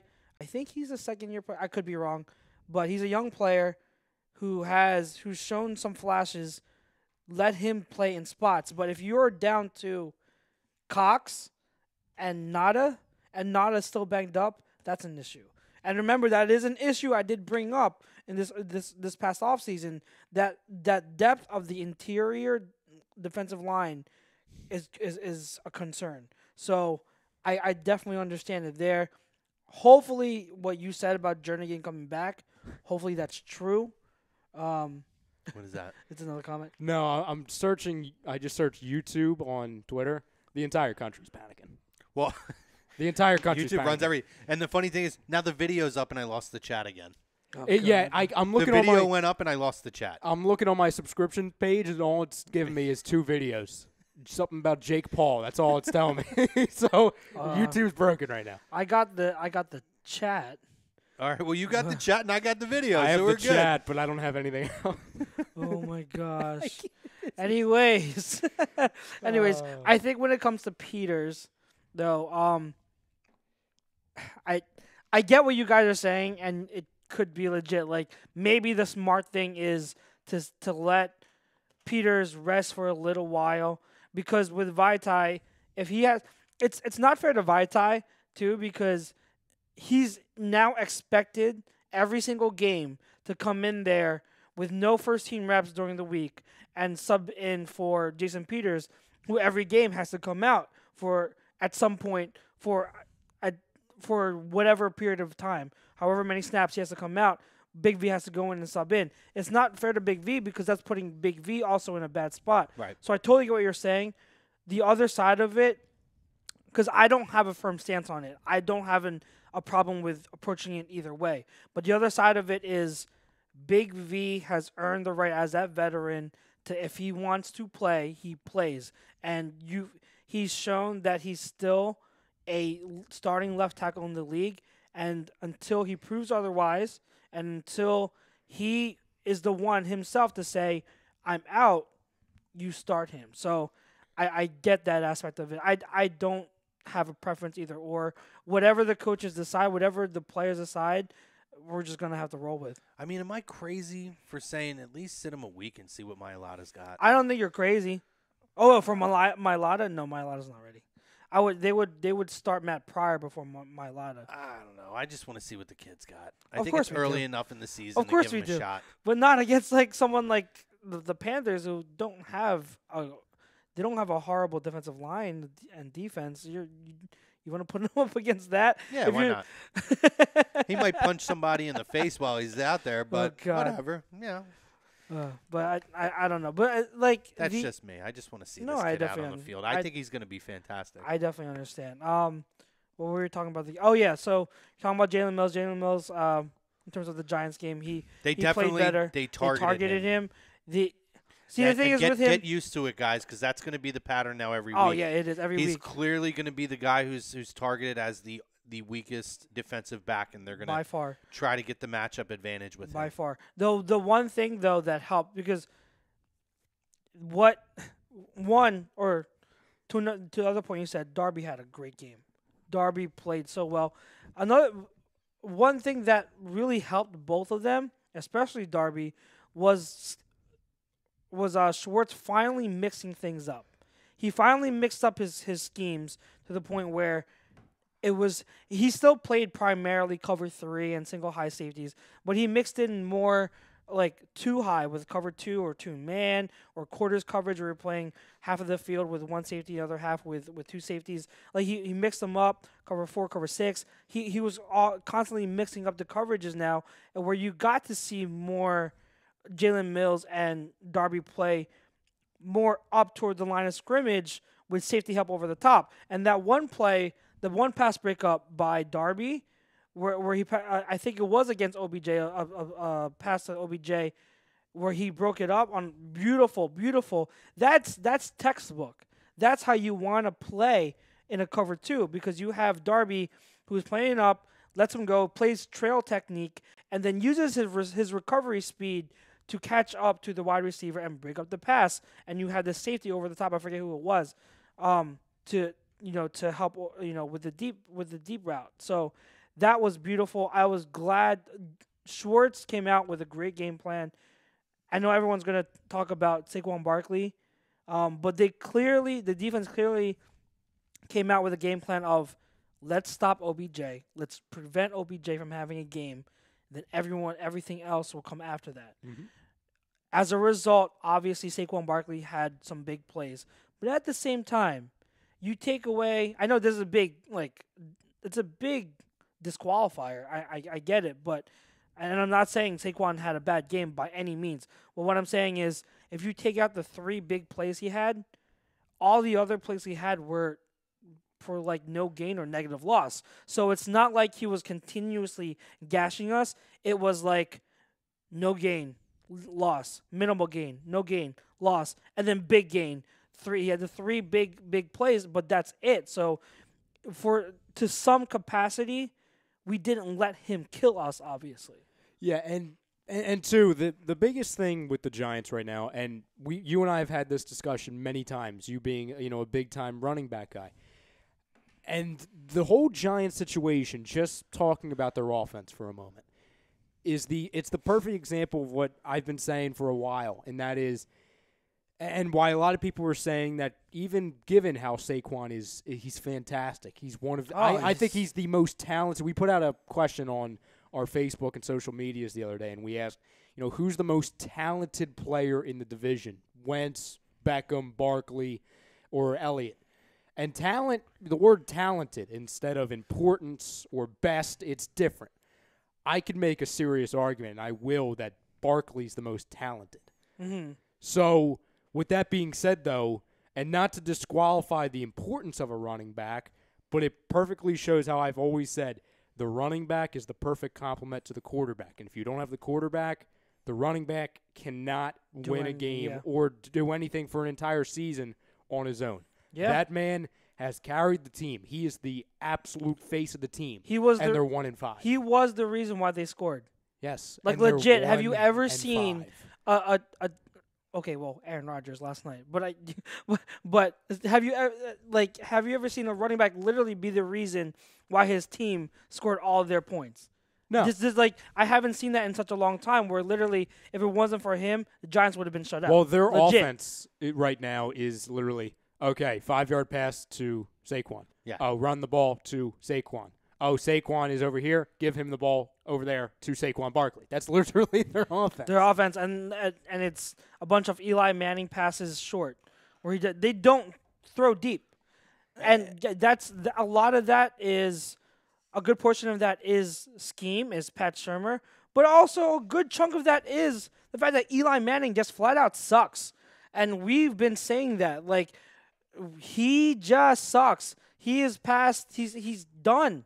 And we've been saying that for so long, but who are the only ones who have disagreed and have been adamant that he still has it? Giants fans. Giants fans are the only ones who have said, we still believe in Eli. Just give him an O-line. Just give him weapons. Right. Just give him a running back. Just give him a good arm. Just give him a great coach. Give him a new give body. him legs. Give him everything. Right, but see, I'm going to disagree in this instance because, and maybe that's misinformed Giants fans. But again, I got a lot of text messages, and a lot of it steered around the fact of what was so frustrating for them to watch that game was that they said, I wish that I could say there's not enough talent on the field, there's not enough playmakers, but there's so many of them. They still have a number of playmakers on that offense, and other than Saquon Barkley, nobody's making plays. Look at Odell Beckham Jr. Guy walked off the field at halftime before the half was over. What a crumb. And we're seeing a lot of this with wide receivers, which when we get to know Huddle, I'm going to bring up one specifically that I know Chuck's loves. But you're talking about it's just an inability to get the football to these guys. And Saquon Barkley, what's concerning on my end watching how that game, he's a special talent. He had and he's going to make plays. He's going to create opportunities, scoring opportunities, big chunks of yardage. We missed a lot of tackles on Saquon Barkley. There was one play where about 5 or 6 guys missed a tackle. And you're talking about guys who are sure, they're those guys that wrap up and make the tackles. I think one play you had Malcolm Jenkins and Nigel Bradham missing tackles amongst other guys. Yeah. Which is almost unheard of because they're as sure-handed as it is as far as wrapping a guy up and taking him down and not giving up those extra yards. And that could be a testament to him. But part of that is a testament to Saquon Barkley. But again, one of my issues with our secondary has been overall we miss tackles and give up bigger plays than we need to do. So that was the concern I took out of that. But I think a lot of Giants fans are at the realization that this is the end of the Eli era. It's been, if there was ever a more evident game, it was on Thursday night. I think at that point, that might have been the wake-up call. A lot of the realization is starting to come in. And I'm sure it's tough for a lot of them to face. I mean, listen, let's take our Eagles hats off for a second from a football perspective. He bought them two Super Bowls. There was a period of time where he was a top 3 2-minute drill quarterback. He could shit the bed the rest of the game. When it came down to the 2-minute drill, there are times I would have rather had him running it than Peyton. And at the same time where they were both still in their prime. But the realization is the Giants are now at that point, they need a quarterback. I still believe they needed to take a quarterback at number 2. Oh, yeah.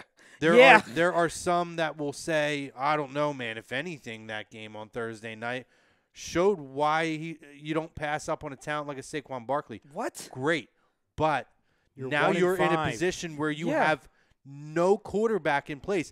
And, at this point, you may not have a quarterback developed and ready to go until Barkley's rookie contract is up or he starts getting the wear and tear and tread on the tires. Listen, you don't want to waste those prime years of guys either because you're waiting to get the right guy to lead the team on the field. You go first, Berto, and then I'll chime in. I'll give you an example, okay, to anybody who is going with that narrative. And I'll preface this by saying I am by no means a Sam Darnold guy. I think he's extremely inconsistent. I think he's going to be that way his entire career. I think he's a very, very poor man's Andrew Luck, which is not necessarily a compliment. I think he's going to be good. He's going to be flashy. He's going to be very entertaining, but that's about it. But with that being said, look what Sam Darnold is doing with nobody around him. No offensive line. No wide receiver help. He's got a running back. One running back. Nothing compared to Saquon Barkley. They do? Hold on. Crowell? Yeah. He's playing well. He's playing well. He's like an average running back. But yeah, he's playing well. But go ahead. Yeah, I get your point. So with that being said, he's making plays. Rocco stinks. Yeah. Sorry. Go back 9 months when we used to argue with Paulie. Stinks with a capital I know. Should have traded him. Should have traded him for a pick. For any pick. A third-round pick. They don't even have third-round picks. All right. Trade him for a I'm pick. sorry. That was just a side note when I watched him throw up another I'm hiding behind the computer. I don't want to see it. We're done by Sam 5. Darnold would have been back. a difference maker. He would have. Yeah. And listen, this is why I think there's a legitimate chance, and I'll say it again, that Derek Carr is starting for your New York Giants next season. I think there's a possibility. He might take over Big Brother's previous spot. Brodo, don't and to expand on that, look at Josh Rosen, who's also another one who has even less than Sam Darnold has. Yeah. He has Larry Fitz, who's at the end of his career. He has a Johnson. pretty good rookie wide receiver, slot wide receiver. Christian Kirk is like good. Christian Kirk, He is very good. and an elite running back, but no O-line, a defense who's got one player left probably. Well, no, I'm being disrespectful. There's one or two other white guys on there, but my point is he barely has a good team, but he's still playing well.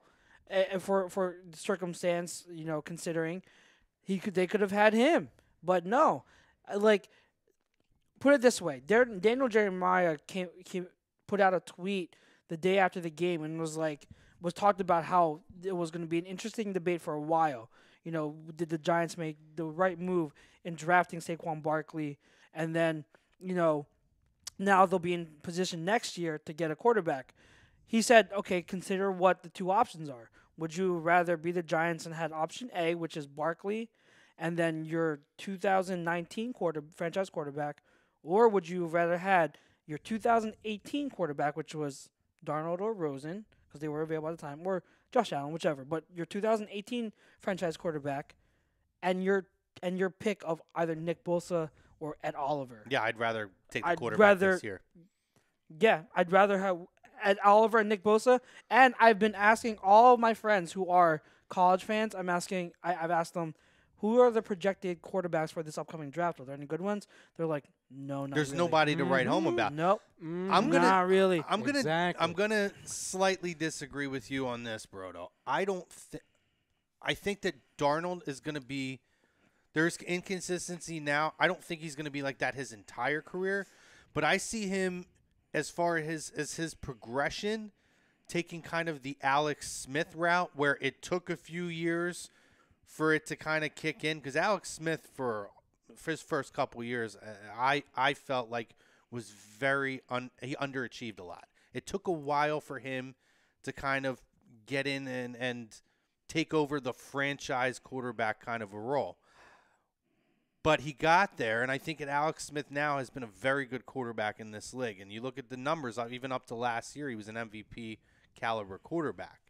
That being said, I think Darnold will get there in terms of kind of how long it took Alex Smith a few years to kind of get it together. But with where I feel like the Giants are, those few years wouldn't have been anything that is, you're missing opportunities by not having the playmaker Saquon Barkley. I think by the time that team positioned themselves to win, I think he would have been a very good franchise quarterback for the Giants at that point. I like Darnold there for the Giants, probably more than Rosen or Allen. I'm a Baker guy. I think that Cleveland got the best quarterback out of the draft. Now, Rosen. You think it's going to be Rosen? Rosen will have more. My Super Bowls. concern with him is he going to stay healthy though? Well, he's fine That's so the far. big question mark. if so he far. survives, But I get your It's a point. very small sample size. if he Yeah, I know. Well, I to was Chuck's point, and I agree, it's only a few games.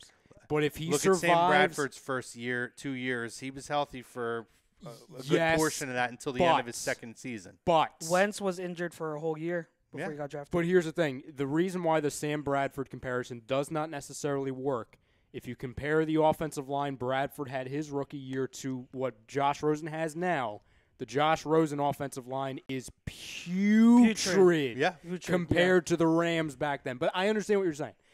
I think Rosen – listen, I can make the argument Aaron Rodgers is injury prone, but that doesn't stop him From being good. from being the most talented. I think, again, when you talk about Sam Darnold being a poor man's Andrew Luck, I think Rosen will be a poor man's Aaron Rodgers. I think this guy, for the next 10 to 15 years, is going to be an absolute star. And, yeah, I agree, and the injury concerns are fair because that was mine coming out of the draft. Yeah, definite concern. But I just think when you talk talent, when you talk about situation, positional value. And listen, right now, he's not in a great situation for two reasons. I know, actually, three reasons. Strength of division, because you're in the same division as Garoppolo and Shanahan and McVay and Goff. That's trouble.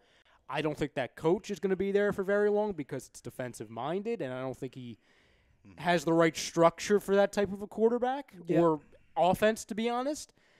But going forward, listen, man, I think that talent overwhelms everything.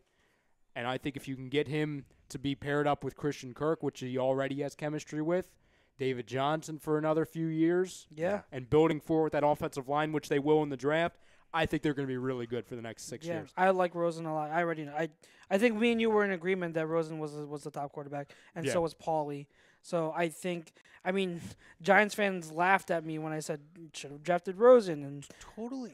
it's like it doesn't. And they were like, well, you know, none of the team didn't believe in any of the quarterbacks available, so why would they pick them? But then my reply to that goes, well, then that's on the team. Like, we bashed the Browns for trading out of the pick to get Wentz. You know, why is it different for the Giants? Like, if your team is not evaluating well enough to the point where you don't believe any of these quarterbacks who look pretty good so far in a small sample size. All four of them look good in a small sample size. If your team and scouting department is not doing enough to the point where they don't believe in any of them, where any of them could be at least good, that's a problem with the team. That they still deserve criticism for that. Well, it goes back to the whole thing of loyalty will bite you in the end. It will, especially in the NFL, because we all know the reason why McAdoo, one of the reasons, because McAdoo was not a good head coach, why was he fired so early? Because he had to be the fall guy after the reaction of the fan base and Giants the ownership of how they handled Eli. Giants really did us a favor, too, by the way. We were looking at him as head coach. Listen, Thank God for that. They're doing a favor by keeping Eli in there. They did us a favor by drafting Saquon by all Barkley. means. And By all Saquon means. Barkley will be a transcendent talent. Yes. But if you see it, what I've continued to say, they are 1-5. Yes. In a bad division with a transcendent talent and a transcendent talent at wide receiver. It's so funny that Saquon's that good. He's made Beckham look like just he's all right because you understand? Like that's how good he is. One's Mario and one's Luigi, and right now Beckham is Luigi. Yes. How many championships did the Lions win with Barry Sanders, the greatest running back of all time? Yes, and you're a running back guy by saying that. You know what I mean? And that's the thing. Like, people, like, I can't stand it because no Giants fan will like listen to me and give me a legit conversation where, like, I'm telling you, I'm just being objective here. Do I believe Saquon Barkley is a potential generational talent? Of course I do. I was screaming I was screaming for him and like how good he is for all summer, like all spring and summer. I could not stop talking about how good Barkley can be. At the same time, all that being said, I'm also a realist. I know the value of a running back. And this goes even back to like last week when I was talking to Greg about why I don't believe we should trade for Bell. And he's like, well, you know, Bell could be that missing piece. And I'm like, no, you still have too many holes on this team where Bell would not be a missing piece this year. And regardless of whether you agree with me on that point or not, my point is overall is that a running back it's exactly what you said, Brodo. A running back needs it's a complementary piece. It only expands what you already have. If you don't have a quarterback, you don't have an offensive line, it's not going to do anything. And it can't be that final piece if you still have too many glaring weaknesses on your team. And the Eagles right now, like, we don't have our pass protection was still an issue. We're still missing a deep threat. We're still missing a safety. A trade for Bell would not fix all of that. And then now when you're talking about the Giants, they have no quarterback. They have no offensive line. Still, even though Hernandez has shown flashes in certain spots, he'll be good in like 2 years. Yeah, 2 years. But the rest of the line, like Nate Solder has been okay, which I got blasted for saying by a Giants fan. He was like, "You don't know what you're talking about. You're clueless." I'm sorry. Has Nate Solder lit the world on fire? They're 1-5. Clearly, they're not doing well. Their right side of their own line is still nothing. And on defense, they have issues still. So don't give me that. You have too many weaknesses for you to ignore a franchise quarterback in the draft and go for a generational talent at running back. All right, let's move on from the Giants. I'm like getting these random questions in mind because I'm sick of talking about the Giants already. Like you brought up Arizona.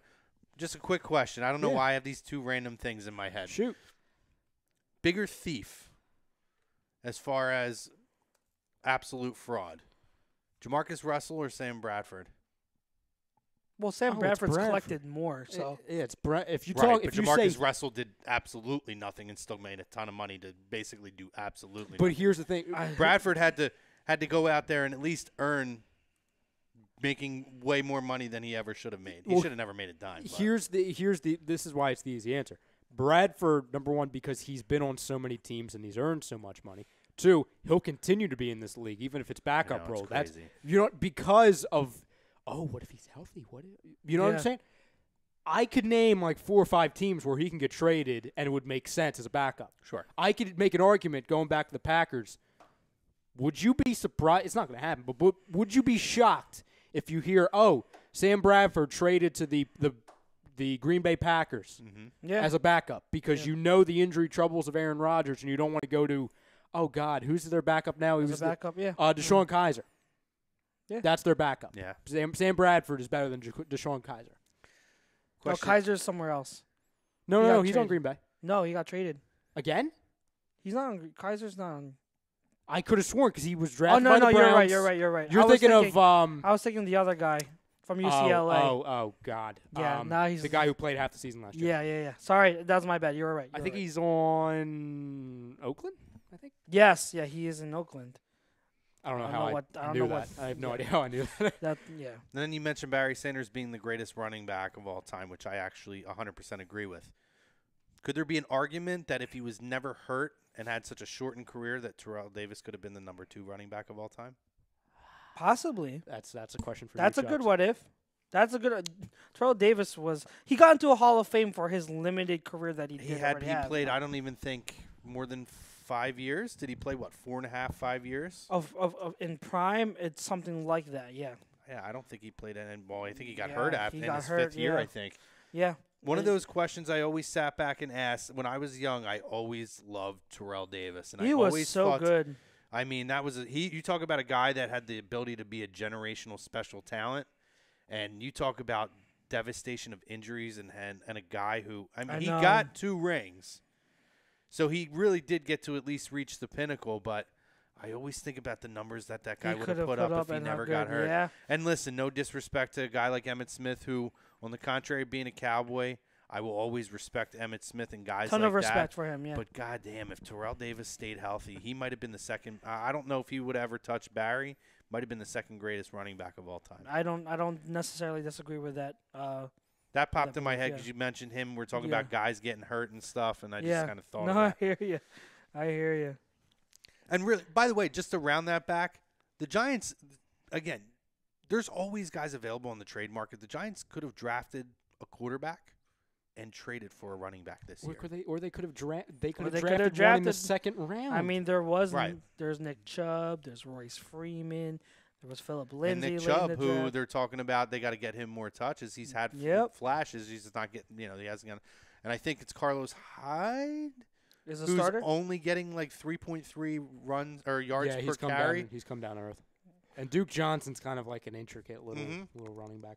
That's the one they need to give really more touches. Yeah, but I think Yeah. the issue now with Hyde, like you said, kind of coming back down to earth, is going to open up opportunities for Nick Chubb. For Nick Chubb, yeah. Which I believed, and I think we mentioned, I felt by week 10, maybe it'll happen earlier, Nick Chubb's going to take over the number 2 running back spot on that team. I said that to start the season. I truly believe it. You could be right. Yeah. Regardless of everything, and this is the last thing I'll say about the Giants. Well, it's kind of a 2-for-1. You can keep talking about the Giants. I was only. Well, no, but trust me, I've had enough. Of you talking guys about were the Giants. talking, and Yeah. just kept having these random things pop. Man, Yeah. I'm just going to ask them. The Giants, if they could have very well have done this because as more and more time progresses, you hear, they wanted to trade and try and get Lamar Jackson in the late first round, early second round, but they couldn't do it. Yes. Yeah. Oh, yeah. That happened. That's something they wanted to do, but Yeah. obviously the Ravens got that beforehand. But if they were in business to try and trade for a late first round pick, I can make an argument. They could have easily gotten Darnold or one of, Darnold, Rosen, or Allen. Mm-hmm. And then the late rounds drafted someone who I think is going to be the best running back of the class. That's Sony Michel. Yeah. Because they took Sony Michel at what, 28? The Patriots, 29? Something like that. And then, yeah. And then So, first round. oh, no, it wasn't. No, it was 31 because they finished second. Yeah. So, 28. I don't know. We didn't beat them in the Super Bowl or anything. Wait, did you? Oh, you said second best running back in the class, right? No, best. Over Barkley? Oh, second best. I forget. That's why. Barkley's everything for me. He's a guy. He's not a person. We kind of take him Yeah. out of these conversations. He's so good. I've kind of forgotten. Gotcha. Yeah. Understandable. Okay, So I cool. guess fair comparison, just taking Barkley out of it, he's the second best. God, Speaking he's of- so good. I forgot he's a. Sonny Michel. What I will say is, yeah, I know. that What I good. will say with Sonny Michel, he was my third. Oh, hi. You can come on through. You walk Come on, through. yeah.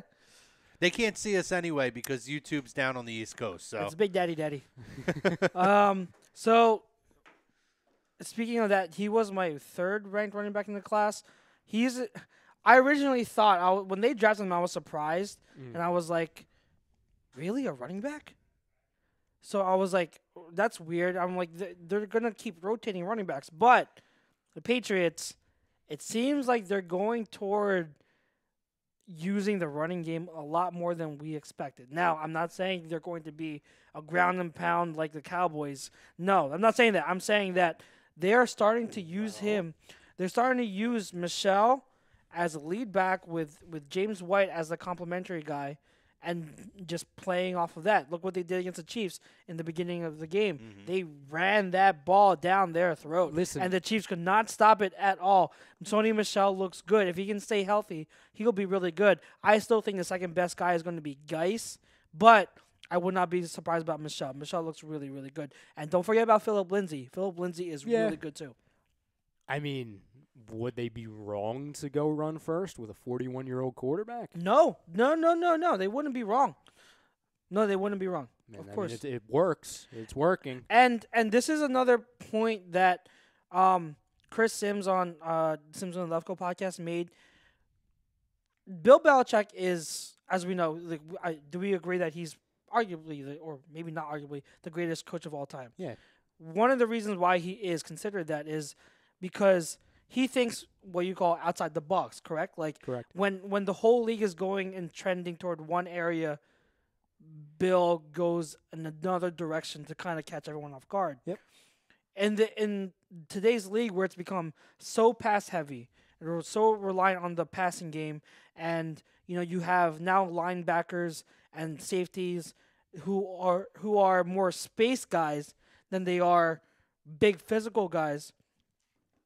Maybe we're starting to see Belichick be like, all right, everyone's going to play finesse, more of a finesse style. I'm going to go back and I'm going to employ more of a power run style. I'm going to go back and I'm going to bully people with a power running game, and there are no defenses that are going to be prepared for it. That's honestly, that's something that could be legit. Like, maybe the Patriots are going to be that trendsetter to bring in more of the running game back. I don't know if it's, we'll see. Only time can tell if that's actually going to happen. But I mean, you can't put anything past Bill Belichick. Nope. He's going to outsmart everyone. And I was wrong because, well, so far it looks like I was wrong because I was concerned. Like I was saying, like back in the offseason, I'm not touching Sony Michel in fantasy drafts because with the way the Patriots use their running backs, it's always a different guy each week. I think that trend is stopping now. I think Sony Michel is their guy. Yeah, I took him. I think I took him like third to last round. Because the other big part of why he wasn't really getting touched that much in fantasy, he was hurt. He was hurt, yes. But I saw kind of a situation where 41-year-old quarterback, not a lot of options on the outside, especially for the first 4 weeks with Edelman being gone. They didn't even have Gordon at the time, and knowing that Gronkowski's good to be out for at least 4 or 5 games a year at least. And Sony Michel, he had a lot of hype around it. I'm thinking, okay, well, I won't be surprised if they give him the ball. And plus, they lost Deion Lewis, so it's not like you added Michel onto a Deion Lewis, Rex Burkhead, and James White, which, listen, Rex Burkhead doesn't get the job done. James White is only good in certain spots, so it's not like a James White party. Mm-hmm. Exactly, yeah. Completely right. All right, so we're winding down on time. Give us a quick preview. What are the keys to the game this week, Charles, against the Carolina Panthers?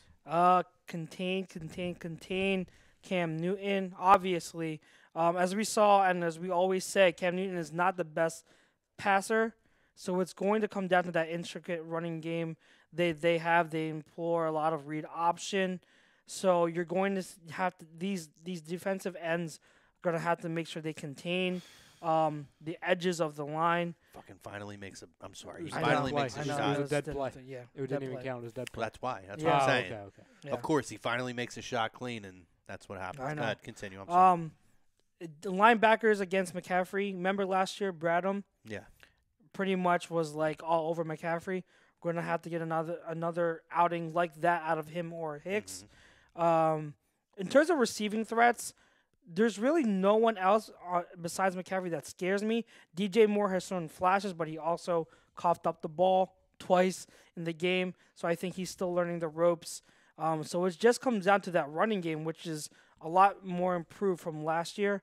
And then on the offensive side, just keep doing what you're doing. Like they have Kuechly, they have K'Wan Short, but this is a team who, if you bring in a similar game plan and you just stick to what you do best, that Carolina defense is not going to be able to stop them. So keep doing what you do on offense, and then on defense, you got to contain Cam, keep him in the pocket as best as you can, and then once you get a lead, we've seen Cam crumble when he tries to pass a lot. He's not that type of a passer. He's gonna fold. There it is. There it is. Ryan, anything to contribute to that? I agree. Cool.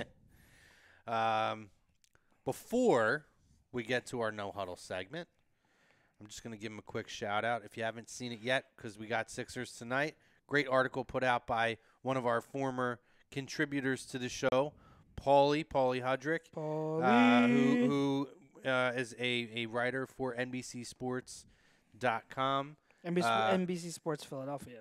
Well, it's on just NBCSports.com/Philadelphia. But regardless, you can see the article. It's a great article about Joel Embiid and kind of his, desire to be an MVP caliber player, to be on the same level as, a Kevin Durant and Anthony Davis and those guys. So, great article put out by him.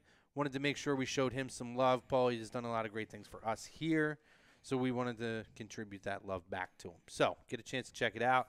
Maybe I'll drop the link on the page, even though it's not Eagles. Flyers won in a shootout. Oh God! Oh my Wait. gosh! A shootout win for the Flyers? What? You reacted like we just traded for Le'Veon. Damn you, No. Chucks. I mean, I'm Oh, come happy on. for the Flyers. When the Flyers win in a shootout, that is huge When I hear- news. In fairness, the Flyers have the worst winning percentage in the entire league in the shootouts. Oh, they're Oh, that awful. is a Since the big deal. shootout's been Yeah, implemented. That's trust a me, I big understand. deal. That's not. I understand the That's a excitement. literal fact, and it's not even close. If to we I've traded- never their heard winning Chucks percentage. react like that on No, the show. if we So had when I heard that, I'm like, oh my God, if this we had is big. traded for a running back or someone, I'd be like, "Holy crap!" or something like that. But Understandable. yeah, Understandable. So, anyway, no huddle. let's go. I'm going to start with Chuck's boy Kelvin Benjamin. That was gonna be one of mine. Refuses. Oh, yeah. Okay. I was thinking like, wait, asked, what are you doing? asked to do pregame reps with Mr. Allen and chose not to oblige. He's like, no. I'm Basically, good. the answer, from what I understand, was simply no. Yeah, no. Again, it goes back to a lot of the issues, and when people were surprised, why would Carolina trade him? You're starting to see more and more with this guy, the off the field or on the field as well, attitude issues and kind of, I guess, what could Laziness. potentially be a locker room cancerous issue with this guy. And I have a fear for a guy who has so much talent, he's going to work his way out of the league very quickly with the attitude that he has. Hey, Chucks, remember a few weeks ago when I was bringing up wide receivers? I'm And like, you hey, said Kelvin Benjamin. what about Kelvin? Yeah. I understand now. Yeah. I understand. I figured you would. I didn't want to rub it in your understand. face because He's like a 7-footer, but I don't care. I don't care. All the talent is there. Yeah, but it's you know just what? So lazy. You got to have the desire to be on the field and to do what it takes to create a winning atmosphere, and he just doesn't care. Imagine how much of a weapon he could be to offenses if he just cared. Yeah. I mean, just look at the guy. I'm like, what is that? He has to be good. I think he could be a top 10 wide receiver in the league if he had his head on He straight. would but be he clearly doesn't. unstoppable in the red zone. And All it he had to was- do is stand there. Yeah. And it just seemed at a time where Carolina needed to have those kind of weapons around Cam to just randomly move him. And really, I don't even think we had a full understanding even then. But now, as his tenure in Buffalo has gone on, and more comes out with this guy, you're like, oof. It was late in the season. They were making both a lot of contending sense. because the Panthers, I mean, Christ, they almost made it. They almost played us. Yeah. I mean, they were right there. It's not like they were folding. Remember what I had said.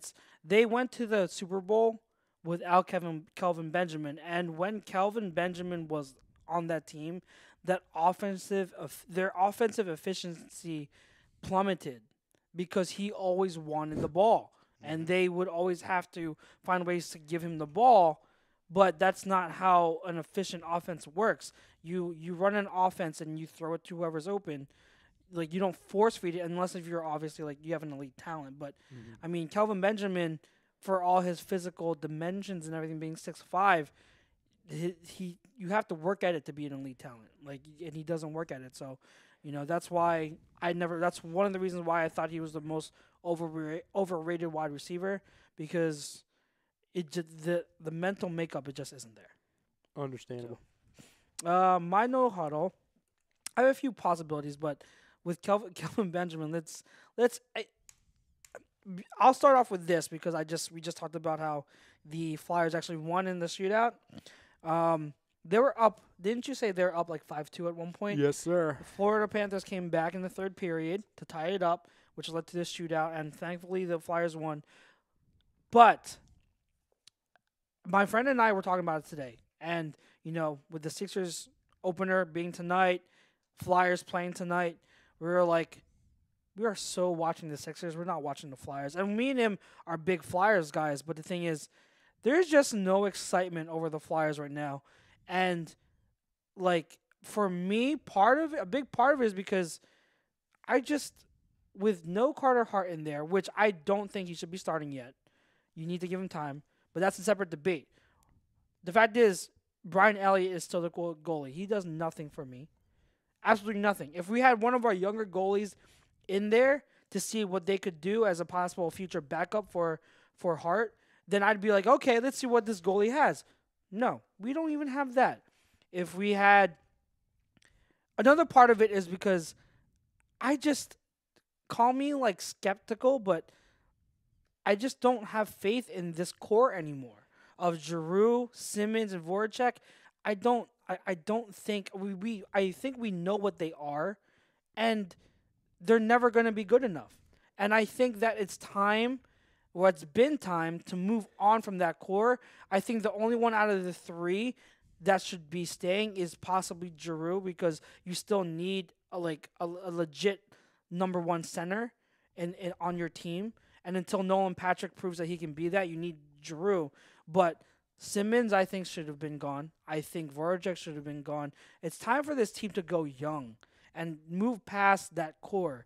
And until they do so, they're going to be stuck in this, oh, what are they? They're good enough to maybe make the playoffs, but if they do, they'll be out in the first round. Well, so there's no excitement over the Flyers. Like, I still love them, but it's even for diehard Flyers fans like me and my friend Mark, it's hard for us to get excited. We'd rather watch the Sixers, who are getting blown out right now, but it's hard for us to get excited over the Flyers. I like hockey. It's definitely number 4 on the totem pole for me. But I think hockey's exciting. For me, playoff hockey is just on such a different level. It is. That it being my number 4 sport, and I'll even say, even for being a 4, most people, if it's your 4th sport, you watch the team you like and you don't watch the rest. I can watch every playoff hockey game because it's just on such a level. So early in the season, I don't get as crazy excited. Now, if we were talking about Carter Hart and all that, that's something that excites me. So I kind of anticipate, because he's probably not going to get a significant playing time until coming into next year. That I anticipate, like, next year being really super excited from jump. But for me, it takes me a little bit, again, because the Sixers are on, the Eagles are on, World Series is on, and I think in this country, hockey has more of a cult following. It's not as much of a national, following as the other sports are.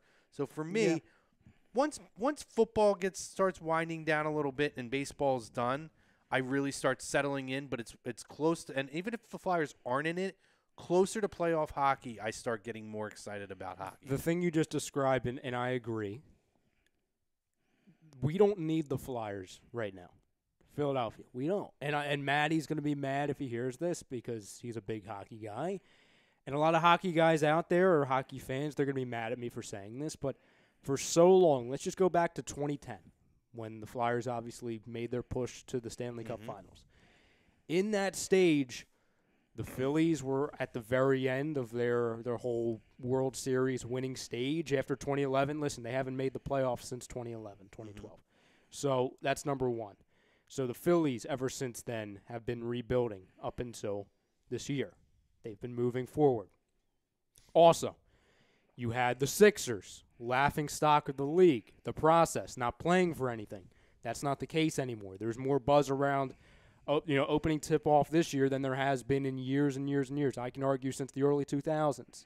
That's something. Obviously, the Eagles.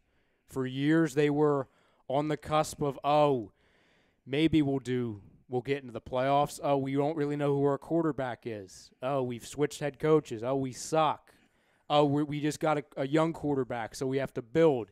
Now they're Super Bowl champions. Now they're winning. So when you package all that together where the Flyers for years and years were the only team out of the four that were playing with a purpose. They were playing for something, even if it was just squeaking it in the playoffs and just trying not to get swept. It's still a goal that our fans had. So we're right now, Phillies, it's about the offseason. It's about, okay, who are we getting? The Eagles, how do we repeat? The Sixers, all those storylines with trying to beat Boston. We're finally good, all of our young stars. I love the Flyers, but they are fourth because to every reason Chuck said, you can't get behind the goaltender. The Stars have been here for years, and we haven't been able to get it done with them. The head coach isn't exactly great to know. The fan base doesn't exactly embrace him, and the GM's starting to piss us off. So with that all being said, and this doesn't go, this is everyone besides the cult following that the Flyers have who go to all the games and care, which they're great. The city doesn't need them right now. We will in early spring when the Eagles are done and the Sixers and the Sixers and the Flyers, the only two teams playing before the Phillies play. Yeah. That's just the situation we're in right now.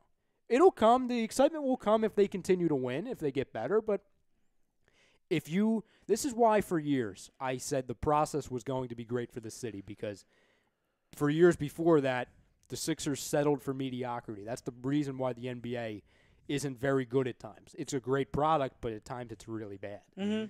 So the Flyers right now aren't making any splashes, so they're getting hurt when it comes to it. That's why their biggest storyline is a mascot. And it's a shame because Great storyline though. Because I agree with when you're talking about like breaking it down, like the coach, the team, and everything.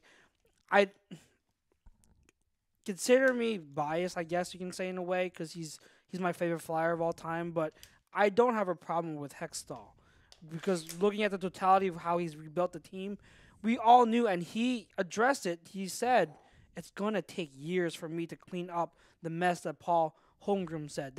I'm paraphrasing, but pretty much what he said. I understand. It would take years for him to fix everything. And so I get being patient, and I understand that Carter Hart still needs time, and all these young talent that you're bringing up, they need time.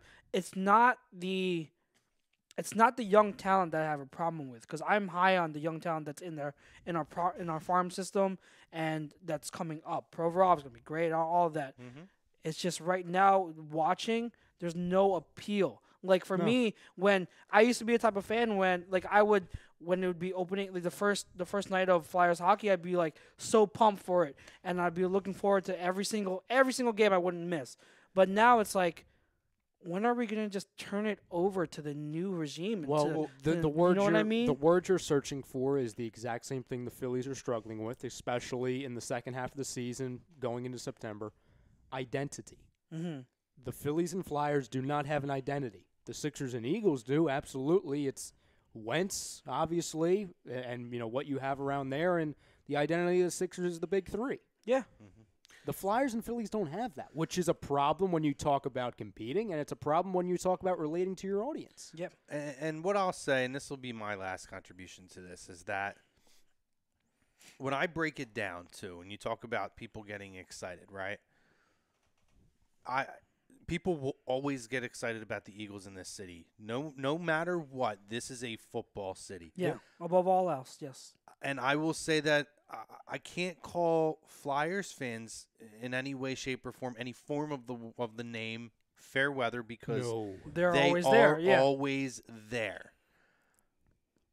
The other two sports, some people disagree with me. A lot of people disagree with me. I do still say that Phillies and Sixers have a fair share of fair weather, a lot of fair weather fans. I will agree When they're heavily with good, Phillies, great. not Sixers. I would, because I was there during the Eddie Jordan. I had season tickets during the Eddie Jordan head coaching era where nobody was there. You could hear my buddy yelling from the first row of the second level as if he's the only person standing in the gym. I'm speaking in terms of from 2010 Sure. to now. No, and I understand that. But my point of mentioning is, but the one thing, there's always excitement coming into baseball season, and I think it even transcends the sport because baseball is America's pastime, and it also signals like nice weather, family. It's people nostalgic. are starting to now get outside and do more things. Yeah.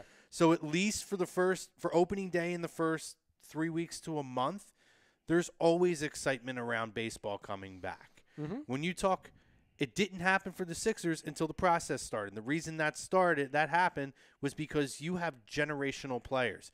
So coming in and being so young in their process and in their career, and that these guys are going to be growing leaps and bounds, that is exciting. It's like having a Michael Jordan when he just started. And I'm not quite putting them on that level, but saying in terms of, having a LeBron James or having a Kevin Durant, guys who are generational type of talents, having them here, that's going to generate a massive buzz no matter what.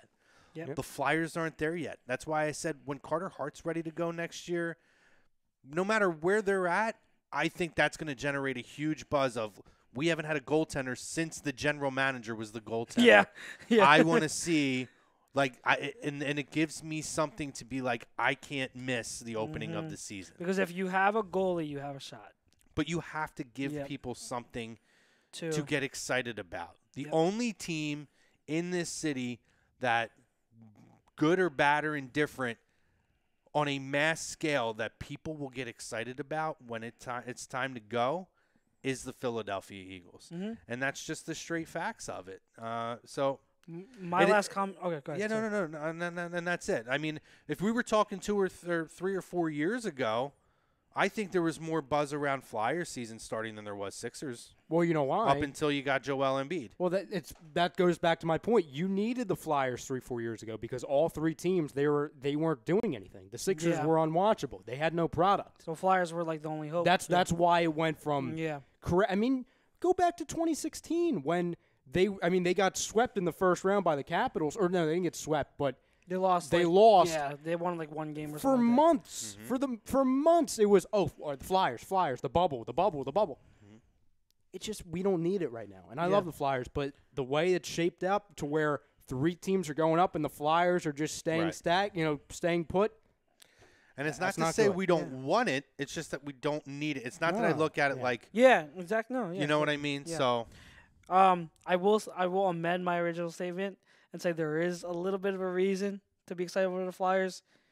Their sideline or I know. reporter, Yep. Nice. Taryn Hatcher. If you guys haven't seen Taryn Hatcher, I might have like a new #1 crush when it comes to sports Good job, personalities. NBC. Oh, Lord. Good job. She. No, yeah, it was good. It's a good move. Ryan, I know you said you had something you wanted to bring up. Oh, can I rip? Can I rip somebody? Yeah, please? go ahead, rip along. Okay. Big name in sports, big name in football, broadcasting. Not a lot of fans in this part of the world, this part of the country. Hey, Chris Collingsworth, I was okay? waiting for Joe Buck. Oh, but God, you're Collinsworth- right. That's too easy. That's too easy. Chris Collingsworth, okay, buddy? I'm going to go back to Sunday Night Football. Chiefs, Patriots. The end of that game, literally seconds after the game is over. The first thing that Chris Collingsworth, and I wish I had the sound, but we get hit for it. The first thing he says after the Patriots, and I will remind you, the Patriots won the game. Chris Collinsworth, and I'm not direct quoting, but he said something like this: I want to give congratulations to Patrick Mahomes. Okay. First off, I love Patrick Mahomes. He's my fantasy quarterback. I appreciate him every single week, especially that night because, as we talked about, big comeback, historic. In that game, where, he played well for 3 quarters, you cannot tell me and to the entire country and to the entire world, the first thing you say, congratulations, Patrick Mahomes. Patrick Mahomes didn't win the game. And I can argue, Chris, since I watched the game, not through a freaking lens, through 2 eyes that actually know football, that you know what you know what did cost the Chiefs that game? The 2 interceptions from Mahomes in the first quarter. Yep. One of them, both of them that happened in the end zone. Oh. But that we're going to congratulate Patrick Mahomes because he's young and because he almost won? Listen, Chris, correct me if I'm wrong. But if I go to the stats and to the schedule and to the records, you know what it says for Week 6 for the Kansas City Chiefs? Loss.